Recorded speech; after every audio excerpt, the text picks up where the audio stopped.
Okay, hopefully we have a slightly higher turnout by the time we get started with the slides.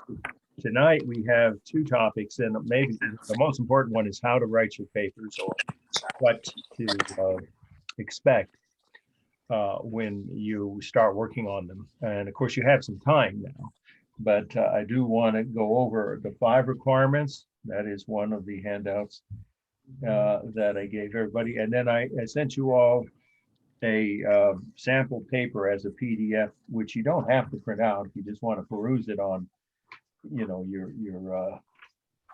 email. But it is an option to have it, and it might be helpful for you if it's your first time writing a research paper for an art or history class, art history class. I mean, and then you might want to have it next to you when you work on your paper. So I'll have that out and just, we're not going to go over it because you can read it yourself, but I'll just talk about the grading system on the cover sheet, which will be sent to you by the week before the paper's due. And let's go ahead and I have a couple announcements before we actually get to the reviewing of the 5 requirements for your paper. So let me just give you another reminder. September 29th is when the first paper's due. So you have, like, 4 weeks now. So you have some time. Okay, I'm going to go ahead and do the speaker view at this point. Okay, and I'll be holding up some things to show you. So let's see, that should do it. Mr. Wilson? Yes. What? The links didn't work in my email, and someone else just responded it didn't work for them either. Mine too, yeah. Wow, and I hit, see, this is what's frustrating about this.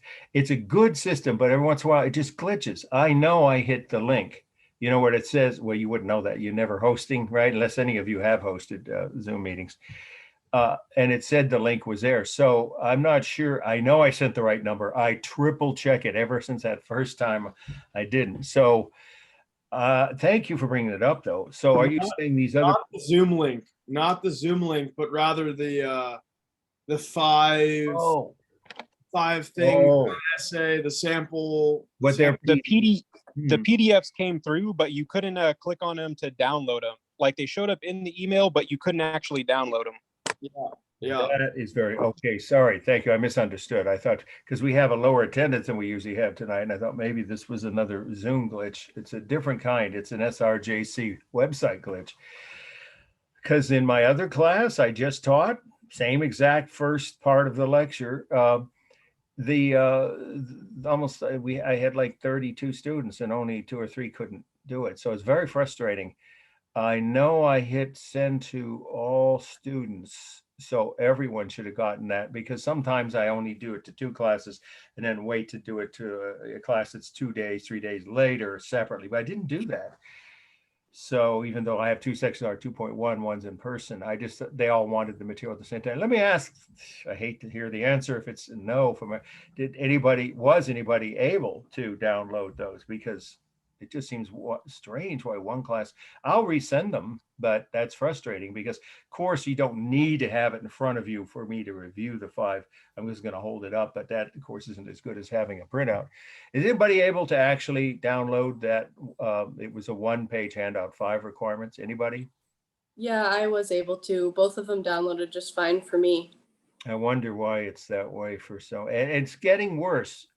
Each of the 3 Zoom semesters I've been teaching, it seems to be a higher percentage of students. And of course, it's bad for you guys, and it drives me crazy because then I have to redo something that, was a waste of your time and mine to have to go back and forth. But of course, I will.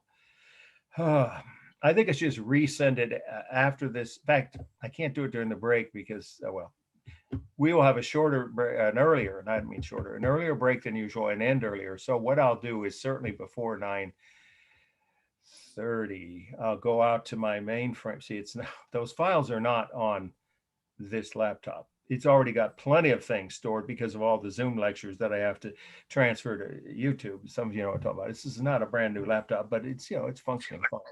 So here's what I'll do. I'll resend it to all of you as a class, as a group. Again, hopefully that works. And then if you individually didn't get it, email me anytime in the next 24 hours but don't wait till after Tuesday night, because I'm going out of town. That's my first announcement. I haven't had a family vacation in over 2 years, well before the pandemic. My wife usually do family up in Washington and Oregon, usually does a family reunion. Bottom line is I will be in rural Western Washington state, where the reception, the Wi-Fi will be spotty, if at all. I'm taking my laptop. I know the phone reception is good. At least it always was the last time I was up to that part of the country. And it'll be 5 days. I'll be gone Thursday through Labor Day. So I can tell you the odds of my posting the YouTube lecture that is recording now by 8 p.m. Friday, not likely. You'll probably have to do it when I get back. But for those of you who want me or need me, after you check your inbox again, let's say after 2 p.m. tonight, everyone who's saying they couldn't get it, anyone else, I don't know what else to do, but resend it between 9:30 and 10 and go out to my mainframe. And, they'll take a few minutes. So anytime after 10, Doesn't work. try that. And if it still doesn't get into your inbox, then send me a separate email, but right away, so I can forward it to you as an individual attachment. Okay. And if the link doesn't work, we all got it, but it just didn't work when we clicked on it for the ones who it didn't work Very with. strange. So if that happens again, we just figure it out. We'll just take some notes tonight and we won't have that. Oh, wait a minute. I have to let someone else in. Hang on. I didn't quite hear the last part of your question. That's important. So go ahead. Please say that again. Hello. Oh, If the link doesn't work, we'll just figure it out. Well, you could just it's a one-page handout. So you could just take a screenshot of it. Maybe it wouldn't work so well from your laptop here for tonight, but I don't know what each of you have your own capacity at home as far as your screens go, your computer screens. But I'm going to give them to you now, and you could even take notes, and that might be enough. It'll be close. If you were if we were in an in-person class like I have on, I'll tell you what, here's another option. If you are fully masked and you feel like it, no, I can't do that. That's right. The copy center isn't open. Forget it. I was going to offer to print them and hand them to you. Forget it. It's too complicated. It'd be interrupting my Wednesday night in-person class. No, that won't work.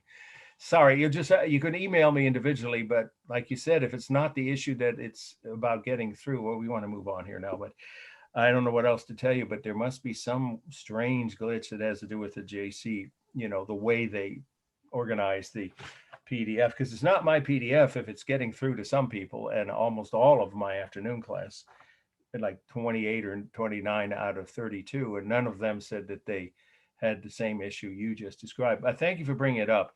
I guess I'll talk to the tech people tomorrow. I mean, they're closed now, of course, and see if they've had that problem and if there's anything they can do, because it's a normal PDF I've used for 3 semesters in a row by sending it the way I sent it to all you, and everyone else, almost everybody else, has been able to download and print it out. But you'll get the same information tonight in the notes, A, and B. Hopefully, if I resend it one more time, maybe it'll work better for you to, have a copy. All right, but still 2 more announcements. As I said, I'll be out of town, so don't assume that I'll be able to post the YouTube video of this week's lecture until I get back, which will basically be Tuesday, a week from Tuesday, the day after Labor Day, because it's a long drive from Western Washington to the Bay Area. I may not even get back till Tuesday morning. If my wife and I share the driving and we're not burned out, we'll get home at around 10 p.m. on Labor Day. If not, then it'll be by Tuesday night at 8 p.m. that I post the video of this lecture, even though that's late. Then I'll do the same for next week's, of course. Now, we're not meeting, though. What am I saying? There is no class next week. That was my next announcement. Everyone knows Monday's a holiday. So if you didn't know that, it's a national holiday. So all classes are, not canceled. That sounds like they were going to schedule. Are postponed, put off, no classes until the following Monday. So I won't see you guys for 2 weeks. Take the day off, the weekend off. Hopefully you can relax with family and friends. Okay. And then the only other thing, I know this may seem, only tangentially related, but it is to art and art history. Today is the deadline to register. You can do it online to vote if you care enough to want to vote in the recall election. I'm not going to get partisan. That's not appropriate.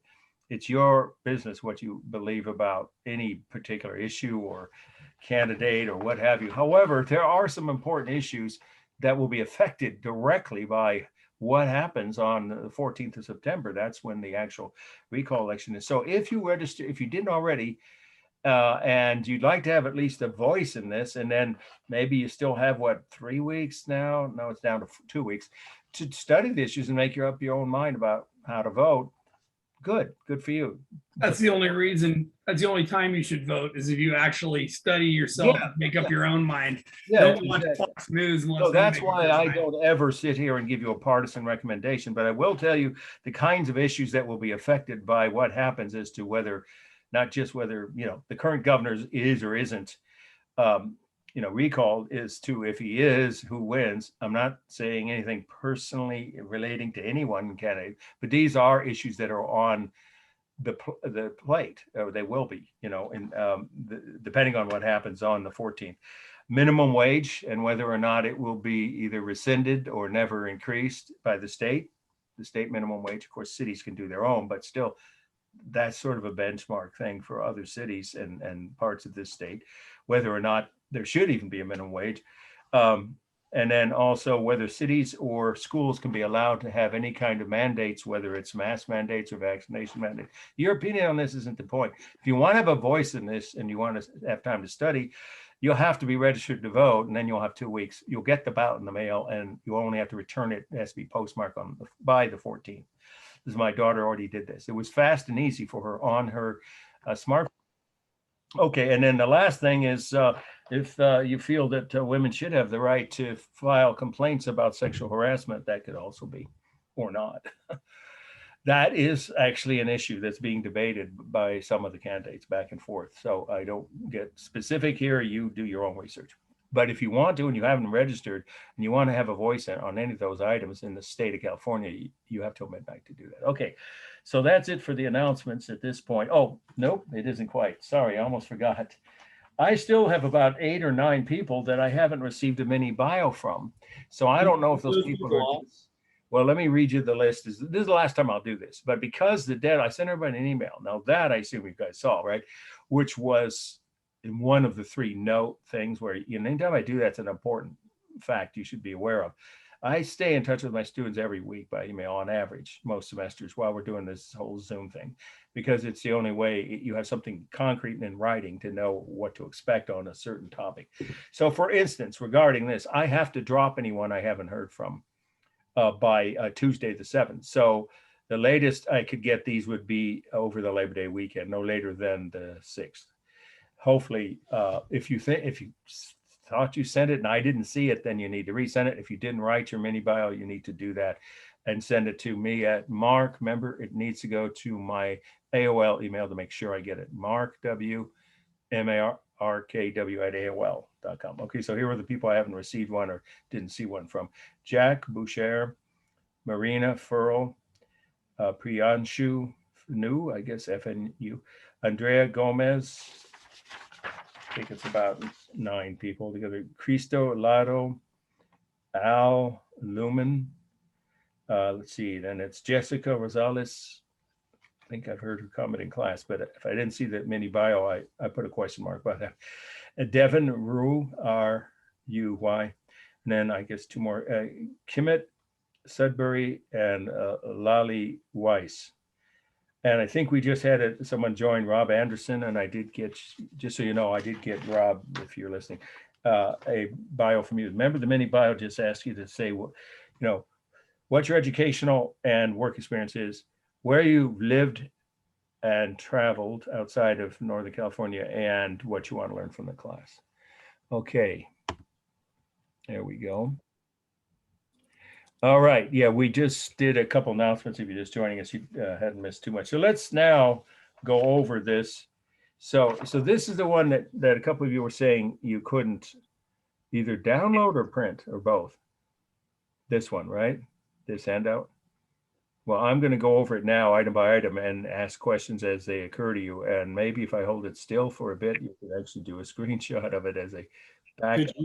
Could you fit the whole page in that? Could you scoot back? Yeah. Yeah, I wrote something at the bottom. You're right. Yeah. And let me try and hold it still. It's not always easy. Right. Let's do that now. Not working. Well, I can't do this for too long because we're moving. But if you want to take a screenshot, it might be better than nothing. Could you actually move it forward a little bit as far as you can? That's why I thought it was. Right. Yeah. Okay.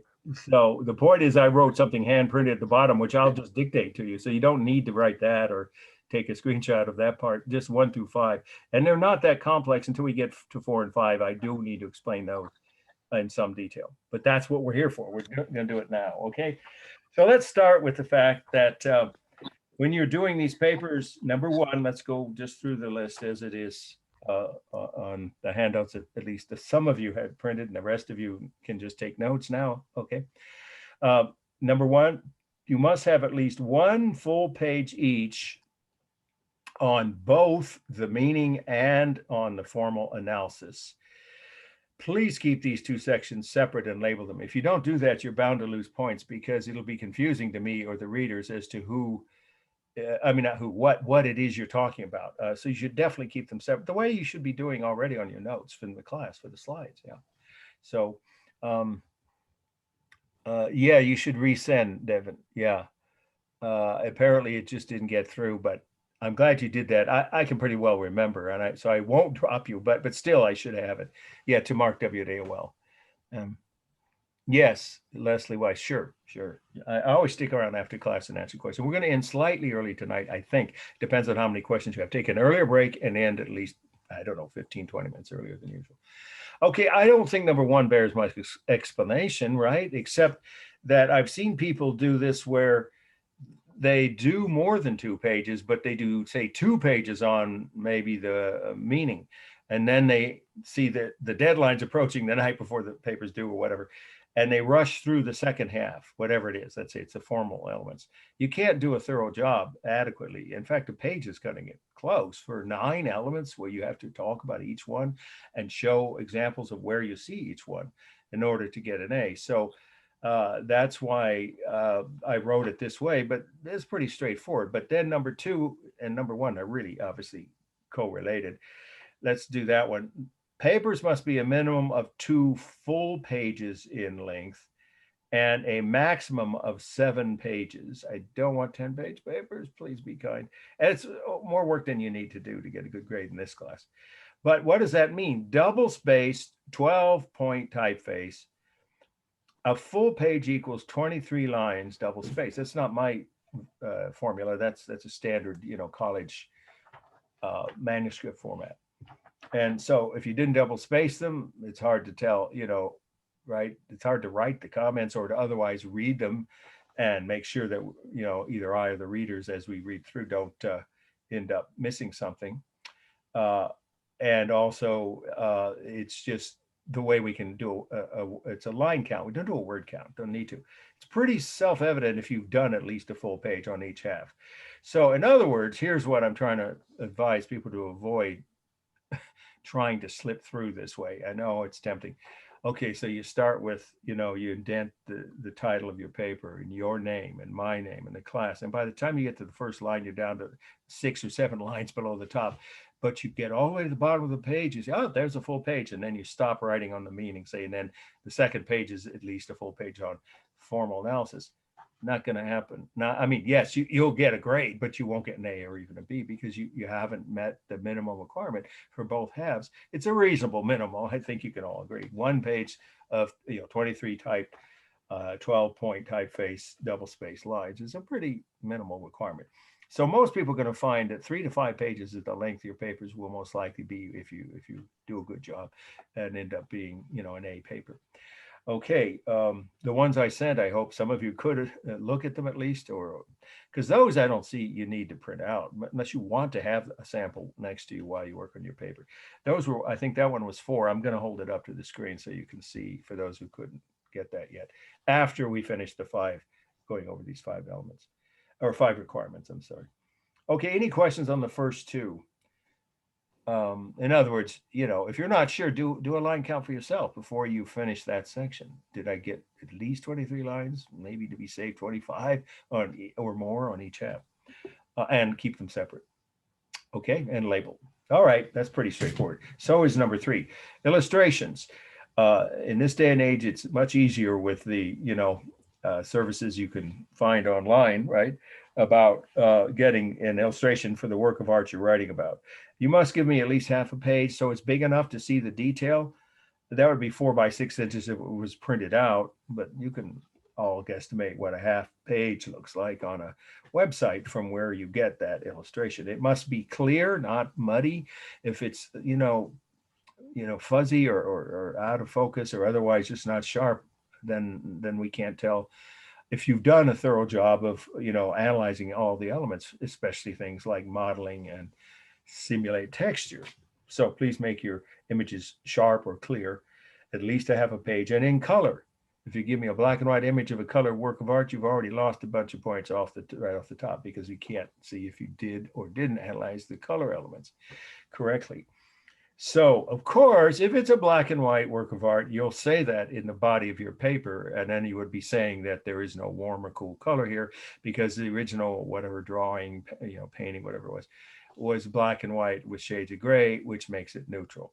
And then, of course, that means that anyone, me or the readers reading your paper will know, oh, I see. So there is no color to reproduce. And of course, then there'll be no points off. These first 3 are pretty straightforward. Any questions on those? All right, here we go. These 2 take a little bit more explanation. Bibliographies must include at least 3 new sources besides Stockstead and Gill. And at least one of these new sources must be printed. Well, I know you're going to say, wait, what I've now modified since the Zoom era began now 3 semesters ago, I guess, is that, of course, and I expect you to go to the library or do the curbside pickup at the campus libraries and actually have a hard copy book. Now, if you have something at home, or you can find one some other way, great. But I don't expect that in this particular circumstances we're in now. So obviously you can go online to find a source that was originally printed, such as newspapers and magazines. Most of them have, of course, an online edition and a print edition. Certainly the larger city newspapers like the Santa Rosa one, I've written several articles for them, so I know they have both online and printed editions of each day's issue. And the same is true for all the other major papers, San Francisco and I don't know, Sacramento, or back east if you use papers from the East Coast. The magazines, some don't, but most do. Have both an online print. So in other words, if you use a source that to meet this requirement that was originally a printed source and now you got it online, the online version, just say that in your bibliography, at the end of that reference, that list of that source. Say Encyclopedia Britannica is a good one. They're, I think, the only encyclopedia still being produced regularly now in the world. They're out of London, somewhere in Great Britain, and they're considered a world authority. They're published in a bunch of languages, but of course the English language edition is the one you'd be using, right? So you would just say article, encyclopedia, listed like you would a normal article, and then of course it's up to you if you want to give the URL, but you would say originally printed edition and the year it was printed, and that'll be on whatever website you got that reference from. So yes, I do ask you, in other words, don't just use one website for all 3 new sources. Wikipedia is fine. It used to be, I'll get to an example when we cover number 5 of what happened to them when they got sued big time and lost a lot of money because of their carelessness at the beginning. I didn't use Wikipedia either, but lately I've used it for research, and you can too. But it shouldn't be your only source or the only type of source you use. At least one should be somewhere from originally a printed source. Okay, I just put that in parentheses or at the end of the citation of that source in your bibliography. Please keep the bibliography at the end of your paper and label it. Bibliographies and sources cited are 2 different things. You can say sources cited and I won't take points off, but that's really misleading because sources being cited is another way of saying footnotes, endnotes, or in text notes. And that's what number 5 is. And more people miss points on this than anything else. So before we move on from number 4, let's talk about what other sources you could use besides an originally published or printed source like Encyclopedia Britannica that's now online, or magazine, newspaper, whatever. What other sources could you use besides websites for an article? I'll give you a kind of a clue. Let's say you're writing about an artist that's still alive. Anybody think of another type of source you could use to, add, another, your third news source? Biography? Yeah, well, that might be a printed source originally. Yeah, we are in the ballpark. What about an artist? Anybody now? I think some of your bio notes told me that some of you are practicing artists yourselves, right? At least that's my memory of each of my classes. If you're an artist, don't you all have, if you're not just beginning, and you've got something you want to show the world, a website, right, of your own, right? And then if you're researching that artist and you find their website, that should be easy if you have the right name of the artist of the work you're writing about. You might be able to do what in a little more proactive way. You might be able to get, what other way could you, besides just quoting their website? That's okay, but that's another website, right? I'd be able to actually interact with them, talk with them, excellent. interview them. Yes, interview them. I mean, most artists are thrilled to be interviewed, especially if you explain it's for an art history paper at a well-respected college like Santa Rosa. I've done that for my articles for magazines for years. Authors, maybe, but more likely the actual, if the work of art is by someone that lives anywhere in the US, but especially if they're in California and they have a website, you can usually find a way to get in touch with them. And you might only do it as an email, but that still qualifies as a quote. So then you'd have a quote from the artist. That's a great news source. Anybody think of any other sources? Oh, I'm sorry. Can we fit both images? Oh, if you have more than one image, that's going back, I think, to the illustrations, right? From McKenna. Is that what you're asking? If you have more than one image? Yeah. I guess you could. Sure, because it's online. If it was printed, that wouldn't look too good. You'd probably want to print them out each on a separate page. Yeah, as long as they're each at least half a page, the equivalent of a 4:6 size image. So when I see it on my screen, it's the same as a half page or larger. That should be fine. Okay, back to other sources. Anybody think of anything from, various kinds of media, streaming things that most of us have relied on to get through the shutdowns, the various shutdowns we've had over the last. You're talking about Netflix. Yeah, well, what on Netflix? Biographies. Yeah, they're wonderful. Documentaries. Documentaries, exactly. Excellent sources. If they're well done, of course. I mean, depends on the source, but normally if they're on a mainstream service like Netflix or Amazon, there's going to be some credibility. So yes, you could do that, a documentary about that artist or that work of art, even if it's a famous work of art. There'll be plenty of opportunities to find that easy. So that would qualify as a news source. It wouldn't be a printed source, but it would be one of the news sources. So you don't, in other words, just go to one website or even just two websites. Go ahead and use as many in your bibliography. I mean, list as many websites as you did look up, or at least list a couple of them. But you should have at least one other source that was originally printed, and then maybe your third one could be, like that, a documentary or an interview with the artist. And brochures from the museum exhibits. There are some good exhibits in San Francisco museums at any given time. Well, not just San Francisco, but they have the larger art museums in the Bay Area. And they all produce some kind of a brochure. Of course, now it's mostly online, right? But they still sometimes actually have them. The museums are still open. You just have to observe, of course, the safety precautions. In any case, they'll have some kind of material online, of course, about that work, that artist or that exhibit. Okay. Oh, no, you can pick any work of art from any period, from any artist, in any style, in any culture. However, be cautioned that you shouldn't pick works of art that are hard to research. I mean, I've had people write perfectly good papers on graffiti art. Well, if it's Banksy, well, there are books on him, right? That you all know who he is, right? I hope. The London mystery guy, right? That stencils his artwork all over the world. That's hard to compete with. So if you find a great work of art on a freeway overpass, but you can't find research on it, you probably need to pick a different topic. As long as you can find at least 3 new sources about that artist or that work of art, it's up to you. I'll give you one example. I was pleasantly surprised when I first started teaching here. Someone wrote a paper on In-N-Out burger chain restaurants as architecture. I thought, oh, this is going to be a dud. This is going to be funny and bad. I figure if they're lucky, they'll get us. Oh, it was a perfect A paper because they found out who the architect was. Guess what? 1947. That's before McDonald's. I didn't know that. Someone, whoever started that chain hired an architect to design the iconic image. You all know what they look like, and the reasons for the colors. This is a great paper. So there we go. Now that's not going to be in any textbook. Well, maybe some textbooks. So it doesn't have to be famous. In other words, it doesn't have to be from the syllabus or from any of the periods we're covering. That's up to you. Yeah, you could do.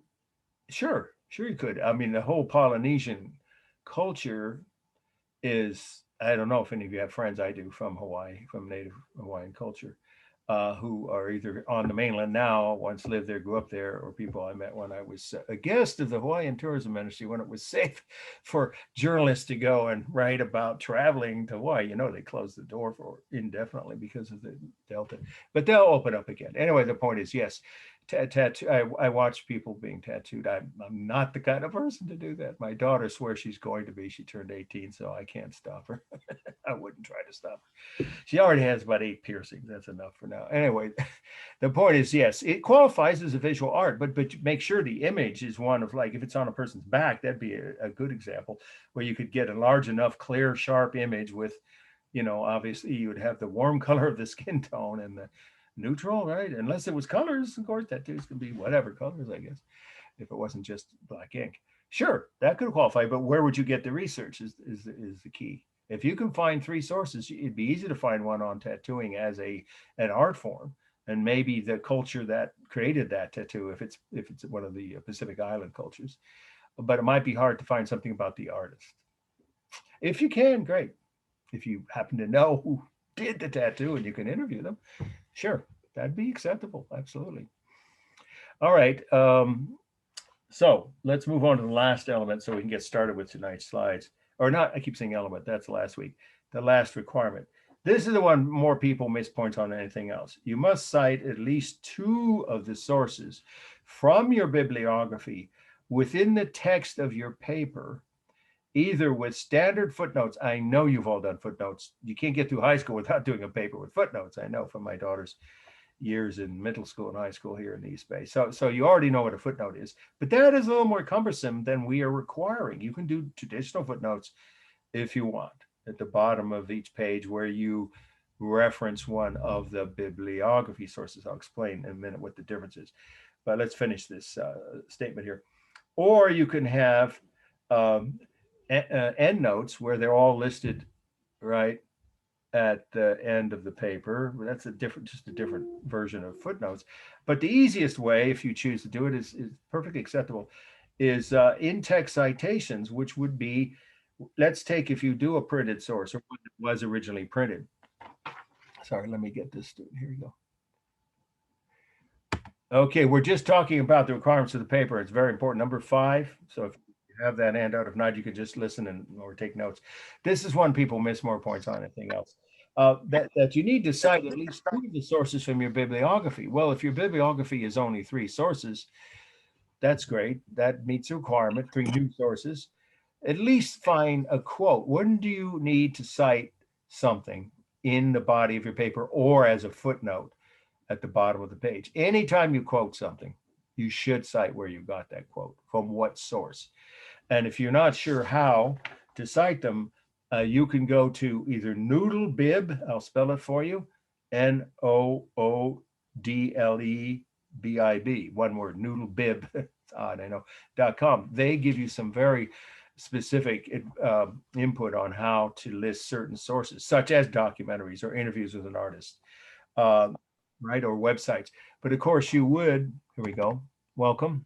We're just getting to the last of the requirements, so you can replay the video, after I post on YouTube. But for now, if you've got your hand out there, we're just finishing up with number 5.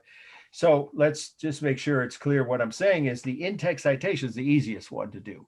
And that would be for a printed source or one that was originally printed. All you need to list is the last name of the author of that book, article, or magazine story, where you got that quote from, or any fact that you don't already know. But I'm going to give you a break on that. I don't expect you to cite every fact about the life of an artist, when they were born, when they died. If you put that in the paper, as long as you cite at least 2 times, that's a really minimal requirement for a college research paper, 2 different sources at least. And so if you did one from Gardner's, an actually well-established, well-respected text that we thought about using here, but we chose Stockstead instead. Gardner, History of Art, right? You just put the last name of the author, Gardner, and the page number from where you got that quote in parentheses at the end of the quote. However, if it's a paragraph full of dates and facts about, let's say, an artist's life, I don't expect you to do all the way through that paragraph. You can wait to the end of the paragraph. And if you use the end note, in-text citation, then you put in parentheses, again, if it was originally a printed source, where all those facts came from. If they were all from the same book. If not, then, I'm not going to know. However, if you use a website for the in-text citation, then many of you will. Of course, you do need to give me more than Wikipedia or just the name of the website. You need to give me the URL, right? You should, the full URL, and then the title of the article from where that that fact or that quote was taken. And so I gave you one example here, for instance, wikipedia.com would be okay, or www if you want to do the full URL. Michelangelo's David. There's a whole bunch of articles, I think, with a similar title on Wikipedia because it's such a famous statue, but that'd be good enough. At least give me the title of the article plus the full name of the website in, again, parentheses in the body of your paper after you finish quoting something or take a bunch of facts from that source.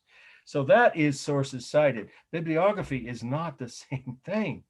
Bibliography is a list of all the sources you choose to mention that you use to write the paper. You don't have to cite them all, but you do need to list the ones, at least 3 new ones, correctly in MLA format. And again, you can go to Noodlebib. Oh, there's one other source, by the way, and that's your own library.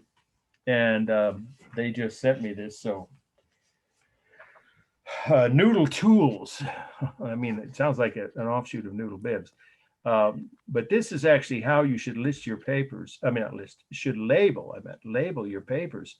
Because if you don't do it this way, they will get lost and you may never get credit. They may go off in the ozone. I won't know, I get, well, doesn't everybody, 100 or more emails a day easily, even with my high filter. So you need to write art. Of course, this is 2.1. Okay, I could cross it out yet one more time. Obviously, you know what class you're in. That's an important detail, very important. Which class are you in? Art 2.1, short paper. Obviously, the first one will be number 1. I was adjusting this for the other classes. So art 2.1, everybody hear that? Not 1.1. Short paper, number 1 for your first paper, underline, and then your full last name, spelled like it is in your registration. Please don't give me your nickname or alternative name. Your last name, comma, first name. Then I will know. If you send it to me as a PDF, I will be able to open it. That's a requirement the college has anyway. So if you send it to me in a different format, if I can't open it, I can't give you credit. I'll probably be kind and forward an email back to you and say, you're going to have to resend it, but then it'll be late and there'll be points off for that. So you don't want to do that. So send it as a PDF to Mark W. I've been saying this, I think, since the first night of class, that any assignments or extra credit you need to send through my AOL email because it's the more reliable. It's much easier to navigate for me. So that again is Mark W. MARKW. Okay, so I think I've covered pretty much all of this except for one example of why Wikipedia, why it isn't a good idea. And actually now to get an A, where I've just told you, you can't just use one website for all 3 of your new sources. Okay, so let's say you were going to do Wikipedia. Well, there's a reason for that. Wikipedia, when it started out, some of you know this, I'll keep this to a 2-minute anecdote, but it's an important example of why it's best to broaden your research sources beyond any one website or even beyond the internet itself. I mean, at least just things published originally on the internet. Some of you know this, right? If you happen to be doing research in the early aughts for any classes you might have been taking, if you've been around that long, they were so careless. The original rules, anyone could post anything they wanted with no verification and no, sources cited of any kind, let alone bibliography. They just make up anything you want. So guess what happened? A disgruntled ex-speechwriter for, get this, John F. Kennedy's team of speechwriters, who was fired because he didn't do his job, by the head speechwriter, Ted Sorensen, who wrote some of those famous words, ask not what your country can do for you. Kennedy was known to be eloquent, but of course, he had the help of these speechwriters. So this was a guy who'd been fired for good cause, and he wanted to get revenge on Ted Sorensen. So decades later, in like 2003 or something, he posted whatever, an article claiming that Ted Sorensen was behind the assassination. They were childhood friends. It's ridiculous. Of course, it should never have been published on a reputable website. Well, it was, because no one did any fact checking or any vetting. So sure enough, Ted Sorensen, of course, found out about it, and he sued Wikipedia, and he won a judgment of $10 million. Now, this is 15 years ago, so that's more like 15 million or 20 million today. And what did he do? He gave the money to, he didn't need it, he was rich. He gave the money to journalism programs in inner cities. Underserved schools all over the United States. So it wasn't about the money, it was to make a point. But the good final point of that anecdote is the head or whatever, founder, creator of Wikipedia got the message, learned his lesson, and to his credit, I saw him interviewed on their 10th anniversary. He mentioned that incident. That's how I know about it. And he said, I learned my lesson. And now anybody, you know this, if you use Wikipedia, who wants to post something, they have to have their sources lined up, and they do get checked. So it's a reliable website. I know there are professors who say you can't use Wikipedia because their minds are still thinking back to the aughts or something, but it's not like that anymore. It's a perfectly legitimate website for research, but don't make it your only source. Okay, any questions? Veg is a dish, but yeah. It was Ted Cruz's father, actually. Oh, now that's a good one. Oh boy, the world is crazy, isn't it? Yeah, anyway, I'm just saying, having heard Kennedy make that speech and then knowing how close they were, because he used to interview in the evening news sometimes, his staff, and one of them was his top speechwriter, and this guy just waited 40 years to get revenge, and instead it blew up in his face and the website's face. But they won't make that mistake anymore. Okay, any questions at all about those 5 requirements? Because now I'm just going to hold up hold up the sample paper, which I believe. Would it be possible for you to resend the 2 PDFs that you sent in the email? Because yeah, I said that earlier. I guess you just joined us recently. Yeah, that's okay. Yeah, I will, but it seems to be some kind of issue for a lot of people. Not in this class. I mean, only in this class, not in my afternoon class. I had 32 students, of whom almost all of them got both and could download them and print them out. I have no idea why. So I will resend it tonight after this class, probably, let's say between 9:30 and 10. Thank you. You come after 10, check, but I can't guarantee that there couldn't be a glitch. I don't know why there was for a lot of people that said that when we first. Here's a sample paper. Again, I always have to remember the mirror image thing. The reason I'm holding it up, though, is it's the cover sheet that you see that got an A. That is the important thing. You're going to get that from me a week before the paper's due. If I send it to you now, you'll forget about it or misplace it or delete it, right? Or say, oh, I can't find it. So I always wait till the week before it's due. When it's in person, I hand them out, of course. It's a 1-page sheet, and obviously it's going to be a PDF, which you will need to attach electronically to your paper. If you look down this list, you can see, I'm not going to go item by item. We have to get started on the lecture tonight here on the slides, right? But you can see that you get 3 points for each of the 9 elements that you mentioned, and then 1 extra set of points. You look at the list where it says the number 30, right, is because the person did all 9 elements with at least 2 examples of each one. And then they gave at least 2 examples, so you get 3 points for that. So there you go. There's 30 points, almost 30 for grade. You get 10 points just for showing up. It's sort of like, athletes being paid full $6 million a year salary just for getting in uniform, right? No. Waiting as a backup quarterback, whatever. Anyway, you get 10 points just for writing the paper and submitting it. And then you get 20 for the meaning. And the meaning would have to be at least a full page. And that's where you need to cite some in-text citations for your sources. Sometimes people choose to do that in their formal analysis if they use someone else's quote about that element of composition, but usually the endnotes, footnotes, or in-text citations are in the meaning section. Okay, and then the length of the paper is worth 10 points. If it's shorter by a third, then you get a few points off right there.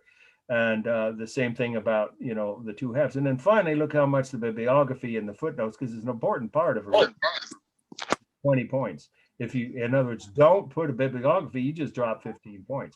If you don't do any of your citations of in-text citation or footnotes at all, you lose another 5 points.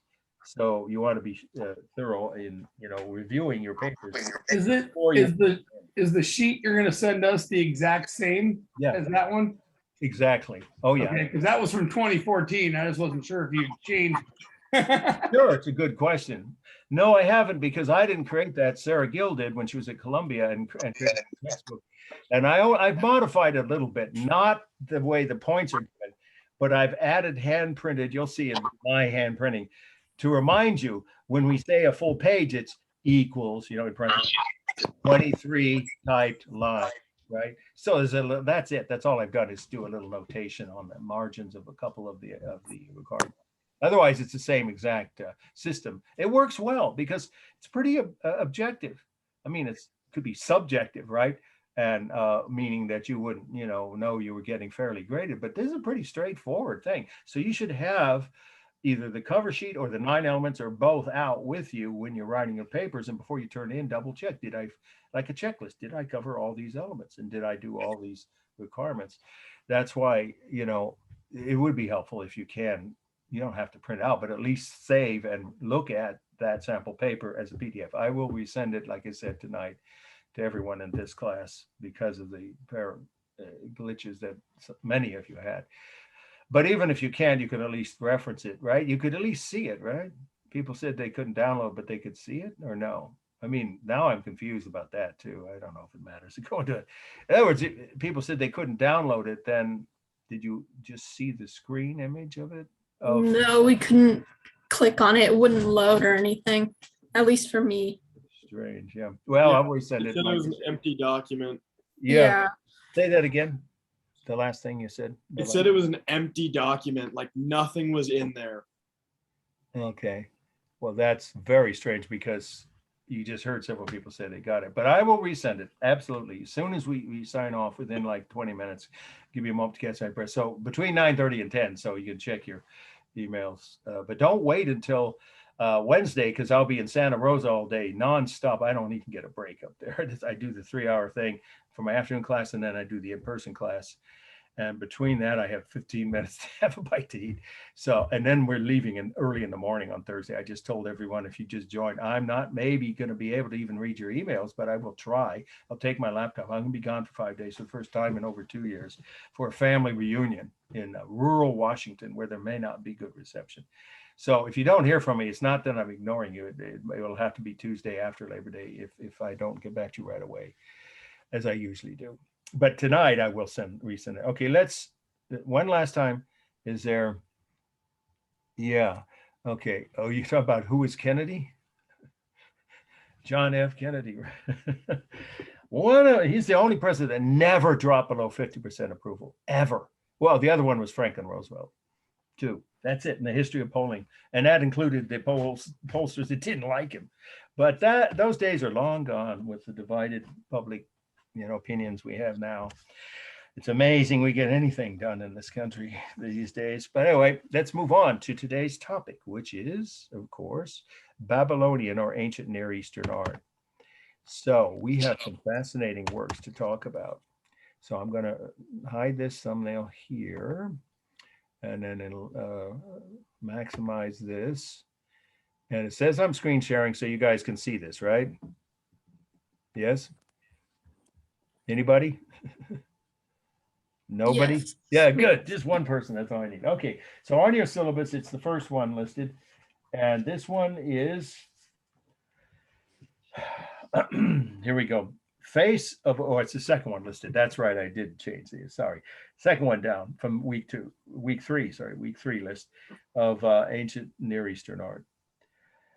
Face of a woman from Uruk. Okay, that's U-R-U-K. Face of a woman from Uruk. And the location is the country, Iraq. And the date is 3500 or 3500 BC or BCE, whichever you prefer is acceptable in this class. So, okay, why are we looking at this hollowed out?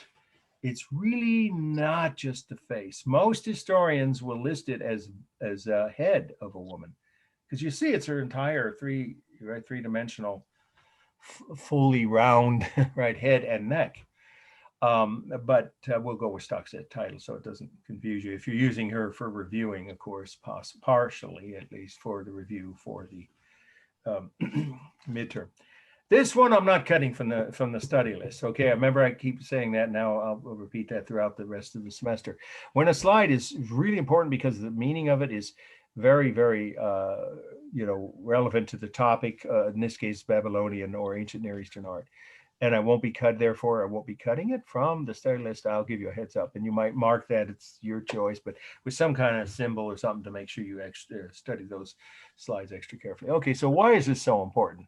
Well, let's start with this fact about the meaning.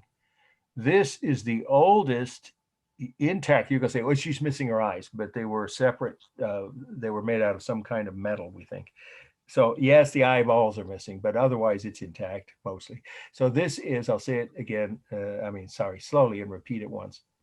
This is the oldest intact life-size image of a woman's face that has yet been found in Western art. I'll say it again.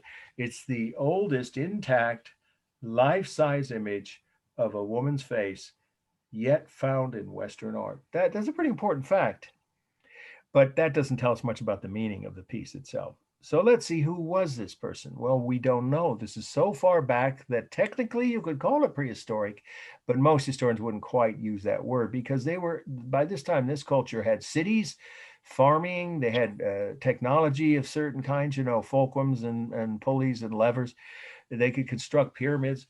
So they weren't what most people would call prehistoric, but we don't have written records from this far back. We don't, in other words, just keep it simple and say, no one knows who this woman was, or was it even a portrait of any individual at all? No one knows. So here are the two leading theories. I believe the first one is accurate, which is, again, the safe way to write it, as always, is the leading theory, is just say most historians believe that it is the portrait of an upper class woman, or someone from a woman from the ruling class of the city of Uruk, which is one of the first cities in Babylon. Now, Babylon had a long history, but it went through two phases. You don't have to get too detailed here, but it had a golden age early on, and then it had a decline and was conquered by, like a lot of cultures in the ancient world, by outsiders, and then it rose again and became an even bigger empire. So this is the earlier Babylon. You could just say early Babylonian phase when this was created, when they had their first cities and their first, technology. So if she is a member of the ruling class or a high-ranking woman, what are the clues that might make that likely? Well, let's start with the hair. What do you notice about the hair? Anybody? I'm giving you a hint here with the arrow. It looks almost like gelled back and done. Yeah, exactly. Very good. It's stylized somehow. Yeah, we don't know exactly how, but it isn't just the natural free-flowing hair that you might expect from. By the way, this area has ever been interpreted as some sort of crown, or is it definitely just hair? That's a good question. See, every time I teach this class, there's something new comes up. That crossed my mind about 3 or 4 semesters ago, and I just thought, well, I've never read that it was, so I just dismiss it. It's possible, but we do have other images of women who had their hair from that same time and same place, right? That culture, early Babylon, had their hair stylized in frescoes, drawings on wet plaster or vases, vase painting. That existed back then. So most historians believe it is a stylized hairdo. You can call it that, or styled with an ed hair. And if that's the case, she'd have to been. She couldn't have been a poor working class or peasant woman to be able to have the opportunity to have her hair styled. So that's one clue. And just on the note you raised, I didn't see who that was, about it possibly being some kind of headdress. Well, then, if that was the case, there'd even be a stronger clue that she was from either the ruling class or at least an upper class family. What are the other clues? Well, look at her expression, especially the set of her jaw and her mouth and how she's holding her head. Anybody know something about her? What would you say? Okay, if you had to take a guess as to what kind of personality or state of mind. Stoic, reserved, stoic. Well, stoic is good. Stoic works, but I was thinking of something even more specific. Regal. That's in the ballpark. Yeah, it's a general idea. Yeah, I was going to say supremely self-confident, or just someone who has a strong sense of self-confidence. But regal is somewhat implying that. Aloof. Yeah, well, aloof too. Yeah, but that wouldn't indicate someone who is higher upper class necessarily, because someone lower class could be aloof too. But in any case, all those points are good ones. But the main thing, if you're, now you should be writing the next line in your notes about the meaning, is those historians who say they believe it's an upper class woman cite the fact that she has, you can say, a regal bearing. That's a good way to put it, like in line with that last comment. But a strong sense of self-confidence is, just to keep it simple, is how I would put it. If you want to write that in your notes, because of the way she carries herself. I mean, her chin is upright. Her expression is very serious, straightforward. And then the last clue, now I know her eyeballs are missing. They were made out of precious metal, we think. They could have been jewels of some kind, right? Some kind of precious stones or metal.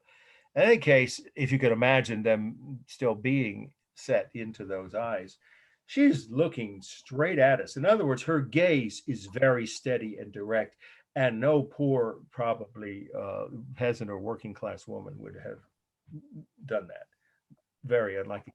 Plus, the fact that she had a portrait made of her in the first place, some people pointed out, would indicate she had to be kind of important, because what artist would make a portrait of a woman that can't pay her or anything, or his family can't pay him? Very unlikely. So most historians believe it's an important woman, high-ranking woman from an upper class family or even a ruling class family. The other theory is that it's a generic image of, just a woman from that culture and that time. But I don't think, I think I see a personality, an individual personality here, even though the eyeballs are missing. Okay, and then the last fact about the meaning, that you can hold off on writing this if you want, because it's not something I can say in 3 sentences or less. But it's a very interesting point, and it's part of the meaning you could have if this is on the midterm. You could have, during the Iraq, fall of Baghdad, during the Iraq invasion in 2003, in the fall of Baghdad, right? The Iraqi museum was looted, as you may know. Actually was the Baghdad Museum in Iraq. I think it is called the Iraqi Museum of History. Just say the main museum in Baghdad was looted of many objects. But this one wasn't one of them. It's been misstated in some media sources. No, it didn't get robbed that night. But months later, it disappeared. It got stolen, individually stolen. Overnight it disappeared. And it turned up weeks later in the backyard of an either current or former employee of that museum, who was planning to sell it to, I'd call him a thief, a German art collector. I'd call that person a thief, that they would pay to take national cultural heritage away from that country. That's theft. At least in the modern world. It happened all the time up until the mid-1900s, but it still does, of course. But the point is that was an illegal act. And so guess how it was retrieved? American soldiers. They were given an anonymous tip by a neighbor of the man who had buried it in his backyard that that's where it was. They went and retrieved it, arrested that thief and the German art collector, and they both went to prison like they deserved to in Iraq. It's not pleasant, I'm sure. And then the piece was returned intact. It hadn't been damaged. So it's back on display with a lot more security than it used to. So you could summarize that however you want to say. You could say it was stolen, a few months after the fall of Baghdad, and buried in a former employee's, I think it was a former employee, backyard, and American soldiers were given a tip and retrieved it and returned it to the museum. And do people think that the eyes were stolen? Oh no, the eyes disappeared thousands of years ago. Yeah, this piece has been through a lot. I think it was probably in various, I think the Romans might even have had it in one of their governors. I don't know the details, but it's been passed through lots of hands. Yeah, this piece has over the years lost the eyeballs and the eyebrows. They were probably ivory or something, black ivory. We don't know. And of course, slightly damaged on the nose. You can see that, chipped there. But other than that, it's pretty close to being intact for being 5,500 years old. That means it is 1,500 years older than Stonehenge. Don't write that, but just to give you context, it's more than 1,500 years older than Stonehenge's completion date. That's a pretty early piece. Okay, that's plenty on the meaning. Formal analysis. It's actually a cool off-white. It might look yellowish to you because the lighting in the museum makes it look that way. Speaking of lighting, there is no modeling with sculpture. There's no technique for modeling. It's the natural shadows created by this either sunlight, and now it's in museum, so it's the museum lighting that creates the shadows. So it has the appearance of modeling around the mouth and the nose and the hair, but that's not a technique for modeling. The artist didn't create that. It's the lighting from the museum. Okay, and then the lines, such as they are, of course, especially around the mouth, the nostrils, the ears, and the hair, those are carved lines, and those create simulated texture, like hair plastered down with, like somebody said, with gel or whatever. They had that kind of thing. Of course, they had beauty parlors then too. Not the same way we do, but there were places that upper class women could go to get their hair styled. Easily they were probably just a new thing about this many years ago. Of course, we'll get to the Egyptians and talk about their whole thing with their various techniques for, decorating themselves next week. All right. No, not next week, 2 weeks from now, tonight, because Monday is a national holiday, right? Remember, don't show up for the Zoom class till 2 weeks from now. All right, what else do we say? Oh, is it stable? Oh, yeah. The only thing's dynamic, well, the sockets for the eyes and the hair, but this is a very straightforward, upright, stable, image of a woman's head and neck. It's mostly stable, and it's balanced because it is, symmetrical, of course, left to right and top to bottom. There's equal areas above and below those lines. So it's definitely balanced, full of the rhythm, of course, of all human, again, intact human heads. The bangs on the hair, right? The eyebrows, the eye sockets, you can say, are just eyes. Obviously the lips, 2 ears, it's got plenty of rhythm. And then there is the real rough texture of stone, but I would think the hair at least qualifies, and the lips, if you take a closer look, as simulated texture. Certainly the hair, and it looks to some degree like the lips, but otherwise it's just the real texture of the rough stone. Okay, and it's a single mass. And the only technique for space is the overlapping of the hair over the forehead. Okay, moving on. That's a different version of this. And there are several of those heads of women in that museum in Baghdad. Okay, this is another really important slide I definitely won't cut from the study list. Okay, so again, if you're making some notation or special symbol, you'd want to put that next to these notes. Okay, here we go. This is the second must-know slide for tonight. Ziggurat, that's Ziggurat, Ziggurat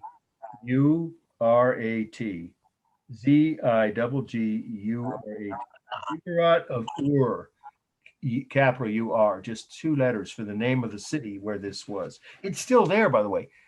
I've seen slides of it from American service people who've been to Iraq since the war was over, just, after the fighting. Recently in my classes, it took my classes and showed as extra credit. This is still there and it looks about the same. This slide is pretty old. You can probably tell by that car. that's about a 54 Chevy, I think. So this is an old black and white slide, but it's, I'll tell you the colors in a minute. Okay, again, the location is Iraq. I sort of said that, but let's give you the year 2100.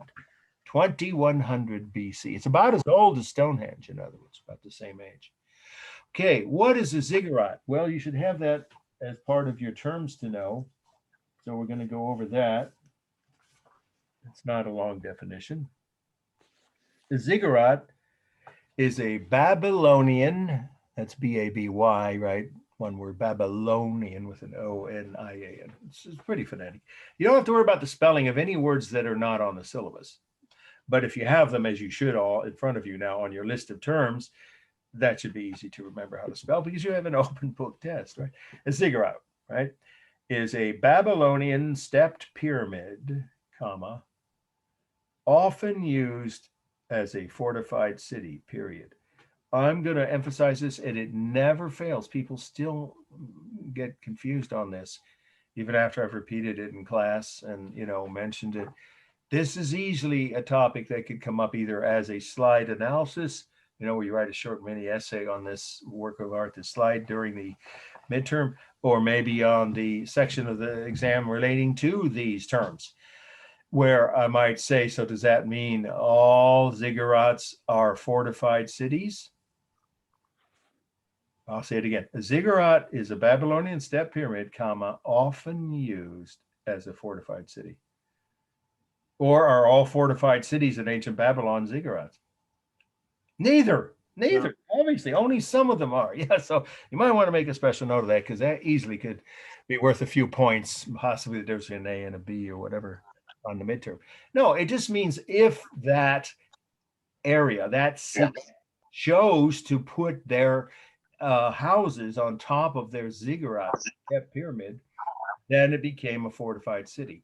But not every Babylonian step pyramid or every ziggurat was used that way. Some were just, you know, a pyramid, you know, which usually is used for some burial purpose or as a temple. But that doesn't make it a fortified city. So I'll say it one more time, that definition again, that is almost certainly going to come up somehow in the midterm. A ziggurat is a Babylonian step pyramid, comma, often used as a fortified city. You could write, but not always, if you want to at the end to just remind yourself not to get tripped up on that. It could be true, false, or multiple choice or something on the midterm where that might come up, and you need to just be clear on the fact that not all Babylonian step pyramids were used as cities, just some of them. But this one was. So let's talk about that as the main part of the meaning.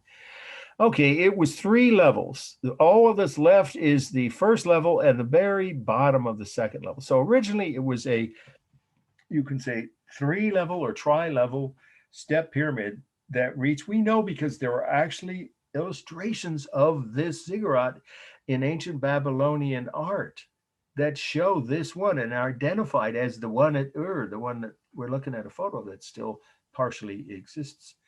So we know how big it was and how many levels. It had 3 levels that reached a height, this is the first part of the meaning, of 220 feet. That's pretty tall. It's like a 22-story skyscraper today.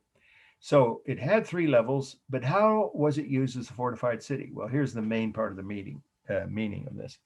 The bottom level, you can probably guess, was used for the poor people, the working, you can say the workers, just keep it simple, or peasants. And their houses were mud huts. We know this from all the research. Made out, you can just say mud, made out of mud. I don't know if you want to use the word huts, but they were pretty primitive. And they had more than one family to often, not always, but often had more than one family to each mud house. So you could get a couple of dozen people. Families were large back then. They had to be because people died young. And then there were plagues and starvation, right? Droughts. Especially farmers had large families, like 15 people, you know, well, that's including grandma and grandpa and the parents and their kids. So if you had 2 families, you could have 30 people living in one house. So just say those houses often, those mud homes often had more than one family And there were hundreds of them on the first level. I'm leaving the cursor there. So they would have lined this first level when it was intact. So if you do the math, let's say an average of 25, I'm not going to do the math now, but you can do that easily. If you have a calculator, you can do it right now. It's pretty easy, or even on a piece of paper, right? If you had an average of 25 people in each of, let's say, 400 houses, oh, they could easily have put that many on an area this big. Although remember, it's four-sided, not just the front that had these houses. You're getting several thousand people living just on the first level. Okay. Now you might guess what was on the second level, which is missing, of course. It would have been the homes of the skilled workers, not the peasants, right? Or poor people. It would have been artisans, craftsmen and merchants, people, shopkeepers. All urban civilizations have to have them, of course. And they would have lived a little better. They would just be one family to each house, and their houses were made of wood or possibly, plaster. Wooden plaster, not plaster by itself. And they weren't quite so crowded, but there still were maybe a couple of hundred houses, 100 or so, or to 200. The historians have done some research on this. On the second level, and let's say they each had, 15 people in them instead of 25 or 30. That still comes out to what, about 1,000 more people. And then you probably can guess, but if not, you should write this. What was on the top level? The homes of the ruling class, the wealthy. Their homes were very fancy and, of course, made out of stone, and they would have had live-in servants. So they might have even had as many as 20 people in each house, but the families were just a single ruling class family. And of course, that would include the various ministers and cabinet, whatever, advisors to the mayor or king, depending on where the city was. It might have been just a local ruler, or it could have been a king that lived at the top with all of his advisors and their families in separate houses. So on the top, there may have been as many as 500 people on the top level. And then the last thing about the meeting to write on this slide is that in the middle on the top level was a temple with a statue of the, quote, city god, just like it sounds, two words, city god. Every city in ancient Babylon believed that each of their cities was protected by a separate god. And so you would have an image of that god and pray for protection to that god. Actually, there is one more fact. What about these staircases? Look how well preserved that is. That's pretty well preserved. Well, these staircases were a defense mechanism because you might guess that right here, I'm going to have to go. No, there we go. That's would have been the entrance gate. And anytime an attack, enemy was approaching, an attack was imminent, there would be a horn. What else would it be? A bunch of, soldiers standing on the ramparts, somewhere up here on the first level, I'm sure, would have sounded an alarm, and the people working, the peasants, of course, who else would it be, in the farms, in the farm fields down below, would have come running back, they and their because kids worked in the fields too, right? So all the peasants out in the fields would come running up these stairs if they got, the warning in time, and get into the city through that gate, and then the gate would be lowered. Of course, the gate's missing a long time ago. It was probably either heavy wood or metal. And that would keep the attackers pretty well out of the city and protect the inhabitants. And these little slits here, by the way, that's where the archers stood. The archers would stand there with their bows and arrows when the city was under attack, not, of course, 24/7, but whenever there was an imminent danger from, thieves, marauding bands of, brigands, whatever they called them, gangs of one kind or another, or enemy soldiers, whatever. Then they could also have soldiers fire out at the attackers from these windows. So obviously there were tunnels between each of these windows. So those are also the staircase with the gate closed that could be raised and lowered, and those windows for the archers to stand and fire from are the defense mechanisms. Okay, that's plenty on the meaning. The formal analysis, well, it's a black and white slide with a weird blue tint. I don't know. That's what I was able to find on the internet. So the original color was sand color, just almost exactly the color of the sand all around it. And of course, that's an earth tone, therefore warm. And then we have the space is real. Remember, with a structure of architecture, whether it's a building or a tower like this or a pyramid, There is no technique for space. It's actual dimensions of the structure. And I already gave those to you, but I'll repeat them. For space, the space is this. There are no hollow, except for the tunnels between the windows. It's solid. Otherwise, it would collapse, wouldn't it? If it was just the shell. So the people don't live inside. I think some people had that impression the first few times I taught. So I never clarify. You didn't used to clarify that. No, there's no living space inside or secret chambers. This is not like an Egyptian pyramid where they buried their kings. This is where people actually lived in the day-to-day world on top of each level. So the only things inside the walls or behind the walls were tunnels, very specifically connecting these windows. Otherwise, it was solid. So it was a solid 3-level or 3-tier, 220-foot tall structure. That's it. That's how the space was used. And you could say with tunnels connecting the windows for archers, if you want to add that. That's the real space, okay? And then we have the rhythm, of course, of the staircases. See, there's actually 3 of them, right? And the slits and the bricks. These are actually bricks on top of stone. So the brick, the outer walls of brick create rhythm. The texture is real. There's no simulated texture. It's a real rough texture of brick and stone. The modeling is that the shadows from the sun, mostly visible on the staircase. And then, of course, there is line, it's called visual line, and you can mostly see it here, which I'm guessing these indentations had something to do with raising and lowering the gate that's long gone. And then I guess the only other lines you could mention are the edges. Of course, the edges look like sharp edges, and therefore they appear to be what the right word is. Remember, with architecture, the lines are usually not drawn, painted, or carved. They're visual. Though you could have drawn or painted line on buildings, obviously. But in this case, there's only visual line around the corners and edges of the different parts of the building. It is completely symmetrical left to right. By definition, all pyramids are. But unbalanced, of course, weighted toward the bottom. Obviously gets wider as it closer to the ground. And then let's see, it is dynamic and stable. It is dynamic at the edges and the staircases, but the walls themselves individually, the straight upright walls, are stable. So it's both. Okay, any questions? Let's move on now. We'll do one more and then take a break. What did you say about modeling? Modeling is just the shadows, yeah, from the sun. With architecture, that's usually what the modeling is, not any technique. You see it there along the stairs and here next to the what would have been the entry gate, and then over here. So it's just a natural modeling of the sunlight creating shadows.